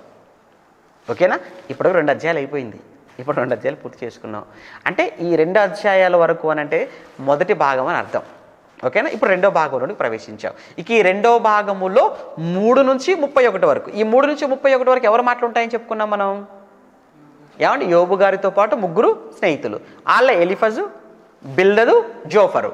ఈ ముగ్గురికి యోబు గారికి మధ్య జరిగినటువంటి సంభాషణలు ఈ 31వ అధ్యాయం వరకు మనకు కనబడతాయి. ఇందులో యోబు గారు మాత్రం చాలా అంటే చాలా బాధపడతారండి. అంటే వీళ్ళ ఉద్దేశం ఏంటి తెలుసా? వచ్చినటువంటి ఈ ముగ్గురు ఓదార్చడానికి యోబు గారు 3వ అధ్యాయంలో మాట్లాడతాడు. యోబు గారు 3వ అధ్యాయంలో తనే నోరు తెరిచి మాట్లాడుతున్న మాటలు ఏమంటాడో తెలుసా అండి? యోబు గారు తన జన్మను ఆయన శపించుకున్నట్టుగా కనబడుతుందండి. ఎందుకంటే యోబు ఇలాగూ అనను, తన పుట్టిన దినాన్ని శపించుకుంటున్నాడు. నా తల్లి గర్భద్వారములో అది మూయనందుకును, నా నేత్రములో అది బాధను మరుగు చేయనందుకును, అయ్యో ఆ దినము అంధకారంగా ఉంటే బాగుండేది కదా, నేను చీకట్లో ఉండిపోతే బాగుండేది. 16లో నేను తల్లి గర్భంలో పిండముగా ఉన్నప్పుడు నేను ఎలా రాలిపోలేదు అంటే ఆయన ఉన్నటువంటి ఆ బాధ అండి, ఆ శ్రమ లాంటిది. ఓకేనా? అంత కష్టంలో ఉన్నాడు ఆయన. ఏమండి, ఎంత కష్టం అంటేనండి, అంటే తన దేహ పరిస్థితి ఎలా మారిపోయిందో చెప్పడానికి యోబు గారు ఒక మాట అంటారు 7వ అధ్యాయంలో. ఒకసారి 7వ అధ్యాయం చూస్తారు యోబు గారి మాటలు. 7వ అధ్యాయం 5వ వచనంలో యోబు 7:5లో నా దేహము చెప్తున్నారు యోబు గారు, నా దేహం ఎలా ఉందంటే నా దేహము పురుగులతోనూ మంటి పెళ్ళలతోనూ కప్పబడి ఉన్నది, నా చర్మము మాని మరలా పగులుచున్నది. చర్మము పగులుతుంది, చర్మం పగులుతుంది. దేనితో నింపబడిందట? పురుగులతో, మంటి పెళ్ళలతో. పరుండిపోయాడు బూడిదలో పరుండి దొర్లుతున్నాడు. ఒంటి నిండా కురుపులైపోయాయి, పురుగులు పట్టిపోతుంది శరీరానికి, చర్మం అంతా కూడా పగిలిపోతుందంటే. ఏమండి, ఇంత ఘోరమా యోబు గారిది? ఇంత ఘోరం. నేను మరలా చెప్తున్నాను, మీ జీవితంలో వచ్చే చిన్న కష్టాలకు, బాధలకు, నాకే వచ్చాయి కష్టాలు, నాకే వచ్చాయి శ్రమలు, నాకే వచ్చే బాధలు, నాకే రోదన, నాకేంటో నా బతుకు ఎలా అయిపోతుంది, నా జీవితం ఎలా అయిపోతుందని నువ్వు అలా అంటున్నావంటేనే 7 దయ్యాలు నీ లోపలికి వచ్చి మాట్లాడిస్తున్నాయని అర్థం. అర్థమవుతుందా? 7 దయ్యాలు నీ లోపలికి వచ్చాయి, అందుకే నువ్వు ఇలా మాట్లాడుతున్నావు. నీలో ఉంది పరిశుద్ధాత్మ దేవుడు కాదు, బాప్తిస్మం తీసుకోలేదు, పరిశుద్ధాత్మ దేవుడు రాలేదు నీలోనికి, పిరికివాడా పరిశుద్ధాత్మ దేవుడు? ధైర్యం. పరిశుద్ధాత్మను పొందుకున్న తర్వాత అపోస్తలులు వాళ్ళు ఎంత ఆ వీరత్వాన్ని, శూరత్వాన్ని వాళ్ళు ప్రదర్శించారో మనకు తెలియంది కాదు కదా. దేనికి భయపడ్డారు, ఎవరికి భయపడ్డారు చెప్పండి? వాళ్ళు ఎందుకైనా భయపడ్డాం? అవసరం లేదు. దేవుడు శ్రమ నువ్వు సహించగలిగిన దానికంటే ఎక్కువ, నువ్వు భరించగలిగిన దానికంటే ఎక్కువగా దేవుడు నిన్ను శ్రమ పెట్టి, హింస పెట్టి నిన్ను అలా శోధించడం ఆయనకి ఏమైనా ఇష్టమా? కాదు కదా. నువ్వు అలా అనుకుంటున్నావు, నువ్వు అనుకోవటం కాదు, వాడు నిన్ను అలా ప్రేరేపిస్తాడు ఆ సమయంలో అపవాది. అందుకే మీరు ఆ కష్టం, శ్రమ కలుగుతున్న సమయంలో, వస్తున్న సమయంలో మీరు చాలా జాగ్రత్తగా ఉండాలి. తుఫాను ప్రారంభమవుతుంది అనగానే ప్రభుత్వం ఎలా అలర్ట్ అయిపోతుంది, అలానే మీ జీవితంలోకి కష్టం వస్తుందని తెలియగానే, శ్రమ కలుగుతుందని తెలియగానే, అమ్మో ఇప్పుడు సాతానుగాడు వాడు పుంజుకొని ఉంటాడు నన్ను పడేయటానికి, నన్ను ట్రాప్ చేయడానికి వాడు సిద్ధంగా ఉంటాడు అని మీరు అలా అలర్ట్ అయిపోవాలి ఆ సమయంలో. అంతే తప్ప వాడికి అవకాశం ఇవ్వకూడదు. ఎంత కష్టమా అండి ఇతనికి, ఇంత కష్టమా? ఇంకొక మాట చూస్తారా 19వ అధ్యాయంలో? ఇంకొక మాట చూస్తారా 19వ అధ్యాయంలో? అక్కడ యోబు గారు మాటలే. 19వ అధ్యాయంలో మానసికంగా కూడా ఫిజికల్గా చూశారు, మానసికంగా కూడా ఎంత కష్టం అంటేనండి, ఎంత కష్టం అంటే నా బంధువులు 14, నా బంధువులు నా యొద్దకు రాకున్నారు, సోదర జనము నాకు దూరం అయిపోయారు, నా ఇంట దాసి జనులు ఎవరూ లేరు, నేను నా పనివాడిని పిలువవాడు రావట్లే, నా ఊపిరి నా భార్యకి ఎలా ఉంది, అసహ్యంగా ఉంది. 17వ వచనంలో నా ప్రాణ స్నేహితులకు ఏమండి ఇంతమందా? ఆఖరి మీరు చూస్తే 20వ వచనం చూడండి, నా ఎముకలు నా చర్మముతోను మాంసముతోను అంటుకొని. ఆ మాట చదివిన తర్వాతనండి చూడలేమండి ఇక మనిషిని అసలు. అక్కడ ఏమన్నాడు? పురుగులు అన్నాడు, మట్టి అన్నాడు, చర్మం పగులుతుంది అన్నాడు. ఇక్కడికి వచ్చినప్పటికీ ఏమన్నాడు? చర్మం అట ఎముకలకు ఏమైపోయిందట? అంటుకొని పోయింది. చర్మం ఎముకలకు అంటుకొని పోతేనే చూడలేమండి మనిషిని. అలాంటిది ఆ చర్మం పగిలిపోయి, పుండ్లైపోయి, పురుగులు పట్టిపోయి మరీ ఇంతనా అని మీరు అనకండి. అంతగా ఉంది గనకనే దేవుడు రాయించాడు కదా. ఇదంతా చూసిన తర్వాత వచ్చారే 3 స్నేహితులు. వచ్చిన ఆ 3 స్నేహితులు ఏమన్నారంటే, ఒరే యోబు, ఇంత కష్టం వచ్చిందంటే, నీకు ఇంత శ్రమ వచ్చిందంటే, ఇంత రోగం నీకు వచ్చిందంటే మాకేమనిపిస్తుందనంటే, నువ్వు ఏదో తప్పు చేసి ఉండొచ్చురా, నీలో ఏదో లోపం ఉండొచ్చురా, నీలో ఎక్కడో భక్తిహీనుడు అయిపోయి ఉండొచ్చురా, నువ్వు ఎక్కడో నీ భక్తిలో లోపం జరిగి ఉండొచ్చురా. లేదంటే దేవుడు నీతిగా బ్రతికేవాడికి, యథార్థంగా బ్రతికేవాడికి, భయభక్తులు కలిగి బ్రతికేవాడికి ఇలాంటి కష్టం, ఇలాంటి శ్రమ, ఇలాంటి రోగం ఎవరికి ఇవ్వడు కదా. నీకు వచ్చిందంటే నీకు కలగజేశాడు అని అంటే నువ్వు ఏదో తప్పులు చేసి ఉండొచ్చురా. ఇది ఇల్లు ఏమండి, అసలే ఆయన అలా ఉంటే ఇలా మాటలకు ఇంకా ఆయన ఏమైపోవాలి చెప్పండి? అలా అనలేదనుకుంటున్నారు? అలానే అంటున్నారు. వాళ్ళు వచ్చిన వాళ్ళు ఆదరించే మాటలు చెప్పడం లేదు, ఆయన ఇంకా భయపెట్టే మాటలు, బలహీనుడు చేసే మాటలు. ఎవరు 4వ అధ్యాయం చూస్తారా? 4వ అధ్యాయం ఎవరు? ఎలీఫజ్ స్టార్ట్ చేశాడు అయ్యగారు, ఎలీఫజ్ గారు. స్నేహితుడు ఏమంటున్నాడు 6వ వచనంలో? నీ భక్తి నీకు ధైర్యం పుట్టింపదా? నీ భక్తి నీకు ధైర్యం పుట్టింపదా? నీ యథార్థ ప్రవర్తన నీ నిరీక్షణకు ఆధారము కాదా? 7వ వచనం, జ్ఞాపకం చేసుకో, నిరపరాధి అయిన ఒకడు ఎప్పుడైనా నశించేనా? యథార్థవర్తనులు ఎక్కడైనా నిర్మూలమైరా? నేను చూచినంత వరకు అక్రమమును దున్ని కీడును విత్తువారే దానిని కోయుదురు అన్నాడు. అసలు ఈ సమయంలో ఈ మాటలు ఏం మాటలు అవి? ఈ మాటలు ఏం మాటలు అనుకుంటున్నారు అంటే దాని అర్థం ఏంటి? ఒరే నువ్వు చచ్చిపోతావురా ఇక కన్ఫాము, కానీ నువ్వు చచ్చిపోతున్నావు అనంటే మాకు ఎందుకు డౌట్ వస్తుందిరా, నువ్వు విత్తింది సరైనది కాదేమోనని, నువ్వు చేసినటువంటిది క్రమంగా లేదేమోనని. ఈ టైపే మీరు మీరు చదువుతారా? ఇవన్నీ కూడా మీరు చదవండి. వాళ్ళు మాట్లాడిన మాటలు అన్నింటిలో మ్యాక్సిమం అండి అలానే ఉంటాయండి, అలానే కనబడుతుంటాయి అన్నమాట. అందుకే చివరికి వెళ్ళేటప్పటికి దేవుడే వాళ్ళ కోసం కఠినంగా మాట్లాడడాన్ని బట్టి మనం ఏంటంటే వాళ్ళ మాటలు ఏదో జ్ఞానంగా మాట్లాడారు, ఏదో ఆదరించే మాటలు మాట్లాడారు, చాలా బుద్ధి వివేచనతో కూడుకున్న మాటలు మాట్లాడారు మనం అనుకుంటాం. కానీ చివరికి వెళ్ళేటప్పటికి దేవుడు వాళ్ళ 3 కోసం ఇచ్చినటువంటి స్టేట్మెంట్ చూస్తే ఆఖరికి మనకు రిజల్ట్ మనకు అర్థమైపోద్ది. ఓకేనా? ఇదంతా మనకు 31 వరకు అండి. అయితేనండి యోబు గారి గురించి అండి కొన్ని విషయాలు ఒక మాట ఏంటంటే, యోబు గారు కేవలం ఇక్కడ యథార్థవంతుడు, న్యాయవంతుడు చెప్పుకున్నాం చూసారా. ఇవి కాకుండా కానీ యోబు గారికి ఇంకా కొన్ని మంచి లక్షణాలు ఉన్నాయండి. ఏంటి ఆ మంచి లక్షణాలు అంటే, పేదవారికి సహాయం చేసేటటువంటి మంచి గుణం ఉందండి ఆయనకు. అలానే ఇంకొకటి కూడా ఏంటంటే, ఎవరైనా కానీ అవినీతిగా నడుచుకుంటే వారిని చూసి సహించినటువంటి తత్వం కూడా ఆయనలో కనబడుతుంది. అంటే దేవుడు అంటే భయం కలిగిన వాడు, భక్తి కలిగిన వాడు, యథార్థవంతుడు, న్యాయవంతుడు, చెడుతను విసర్జించిన వాడు, ఇన్ని చెప్తూనే ఇతని కోసం ఏంటంటే గుడ్డి వరకు ఆయన కన్నుగా ఉన్నట్టు, అలానే పేదలైన వారికి ఆయన తోడుగా ఉన్నట్టుగా ఆయన గురించి చెప్పినటువంటి మాటలు కూడా మనకు కనబడుతుంటాయి. ఒకసారి ఆ మాటలు కూడా మనం చూద్దాం. అంటే యోబు గారి యొక్క మంచితనం మనకు అక్కడ కనబడుతుందండి. మనకు 29వ అధ్యాయంలో మనం చూస్తుంటే యోబు గ్రంథం 29వ అధ్యాయంలో 15, 16, 17 వచనాలు చూస్తారా ఒకసారి. యోబు గ్రంథం 29వ అధ్యాయం 15, 16, 17 వచనాలు చూడండి. 15 వచ్చిన గుడ్డి వారికి నేను, చూసారు, గుడ్డి వారికి నేను కన్నునైతే అంటే గుడ్డి వారికి దారి చూపించిన వాడట. అలానే కుంటి వారికి ఏమైపోయాడంటే ఆయనే కాలయ్యాడు అని అంటే, అలాంటి వారు గుడ్డి వారిని, కుంటి వారిని చేరదీసిన వాడికి కనబడుతున్నాడు ఆయన. అంతేకాదు 16లో దరిద్రులైన వారికి, నిరుపేదలైన వారికి తండ్రిగా ఉండి వారు అక్కరలు తీర్చిన వాడికి కనబడుతుంటాడు. 17 వచనంలో దుర్మార్గుల దౌడ పనులు ఊడగొట్టాను అన్నాడు. ఇక్కడ రాగానే మరొక కోణం కనబడింది అక్కడ. దుర్మార్గుల దౌడ పనులు ఊడగొట్టి తిని వారి పళ్ళలో నుండి దోపుడు సొమ్మును లాగివేసి తిని, అవినీతి పరులైన లంచగొండులైన వారి దగ్గర నుంచి సొమ్ము లాగేశాడట. అబ్బో, సోషల్ జస్టిస్ ఇతనిలో కనబడుతుందండి. మనకు సామాజిక న్యాయం జరిగించేవాడు కనబడుతున్నాడు కదా మనకు. ఒకవైపు దాతృత్వం కలిగిన వాడుగా, ఒకవైపు భక్తిపరుడుగా, మరోవైపు సామాజిక న్యాయాన్ని కోరుకునేవాడుగా. అబ్బాబా, ఇతరులో ఇన్ని కోణాలా, ఇన్నిటిలో ఇతను పర్ఫెక్ట్గా ఉన్నాడా? అంత పర్ఫెక్ట్గా ఉన్నాయని ఇప్పుడు చూసారు ఎలా అయిపోయారో.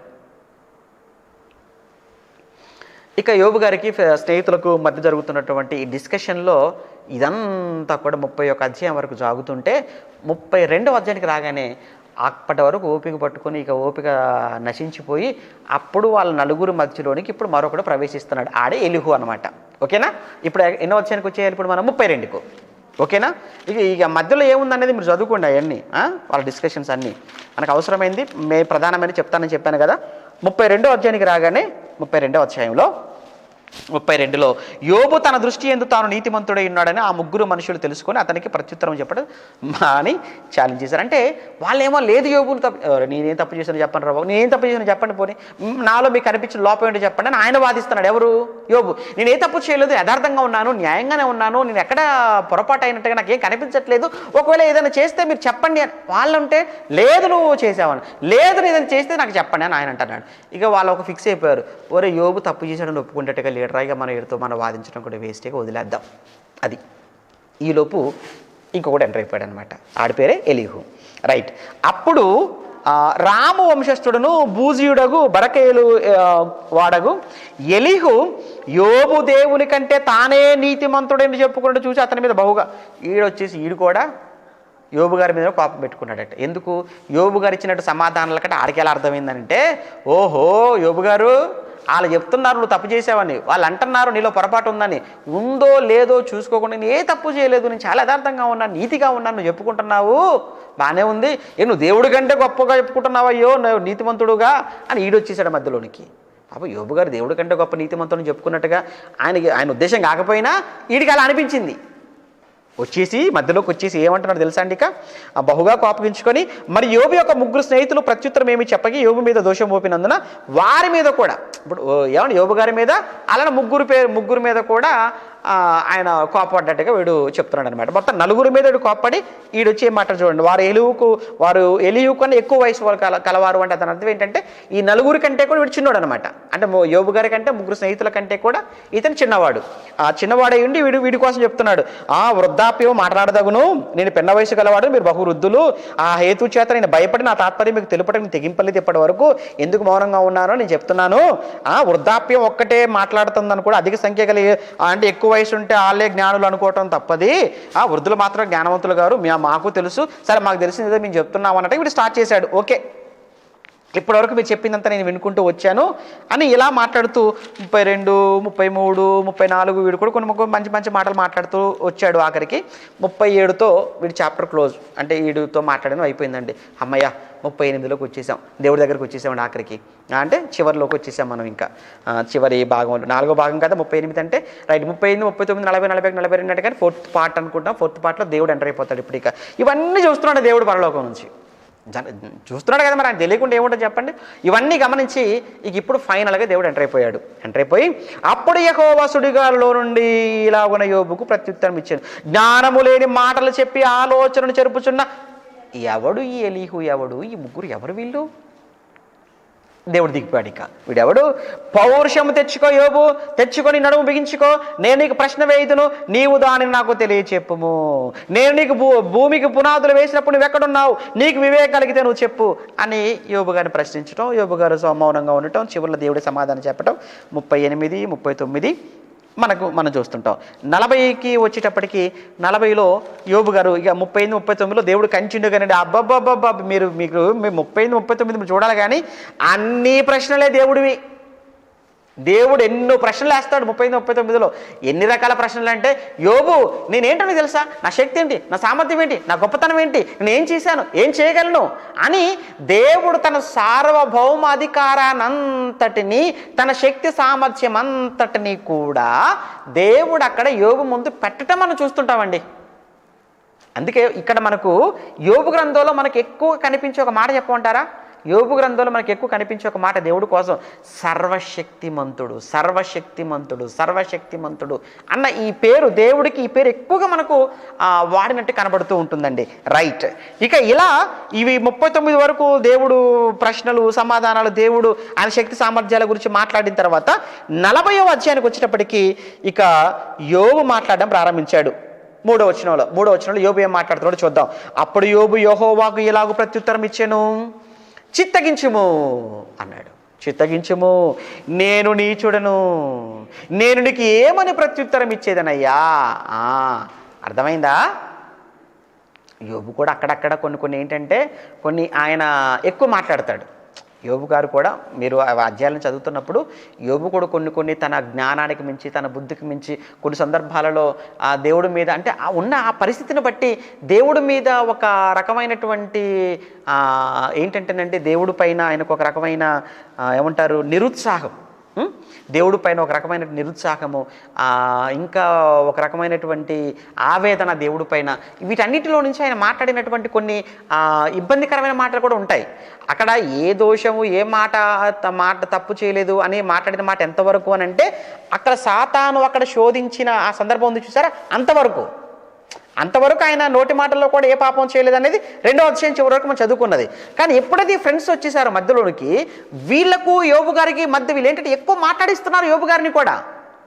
అలా ఎక్కువగా మాట్లాడించటం, యోబు గారిని అనుమానంలో పెట్టడం, యోబు గారిని సందేహంలో పెట్టడం, ఈ డిస్కషన్స్లో అక్కడక్కడ యోబు గారు కాస్త టంగ్ స్లిప్ అయినట్టుగా కూడా కనబడుతుంది.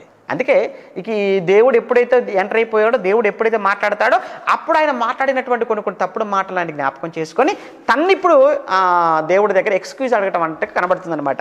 ఏమంటున్నాడు 4లో, చిత్తగించుము, నేను నీచుడును, నేను నీకు ఏమైనా ప్రత్యుత్తరం ఇచ్చేదను, నా నోటి మీద నా చేతిని ఉంచుకుందున్నాడు, దాని నోటి మీద వేలేసుకుందును. అది నా నోటి మీద నా చేతిని ఉంచుకుని నోటి మీద వేలేసుకుంటాను అంటున్నాడు ఆయన.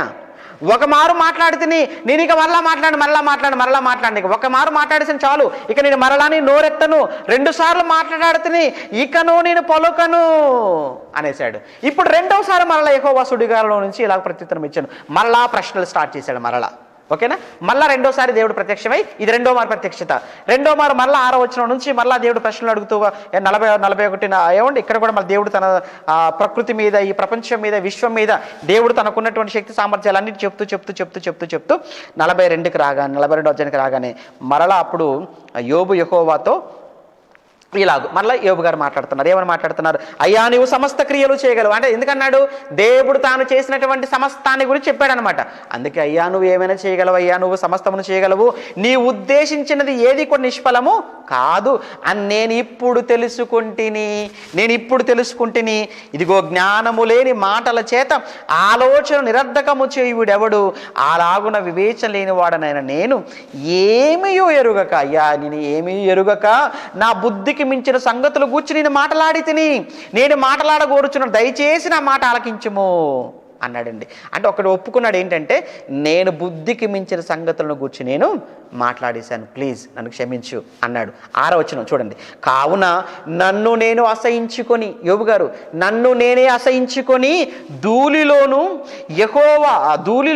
బూడిదలోను పడి పశ్చాత్తాపడుతున్నానంటే యోబు గారు మాట్లాడిన కొన్ని మాటల విషయమై యోబు గారు పశ్చాత్తాపడుతున్నారు. ఇప్పుడు అలా యోబు గారు పశ్చాత్తాపడుతున్నాడు.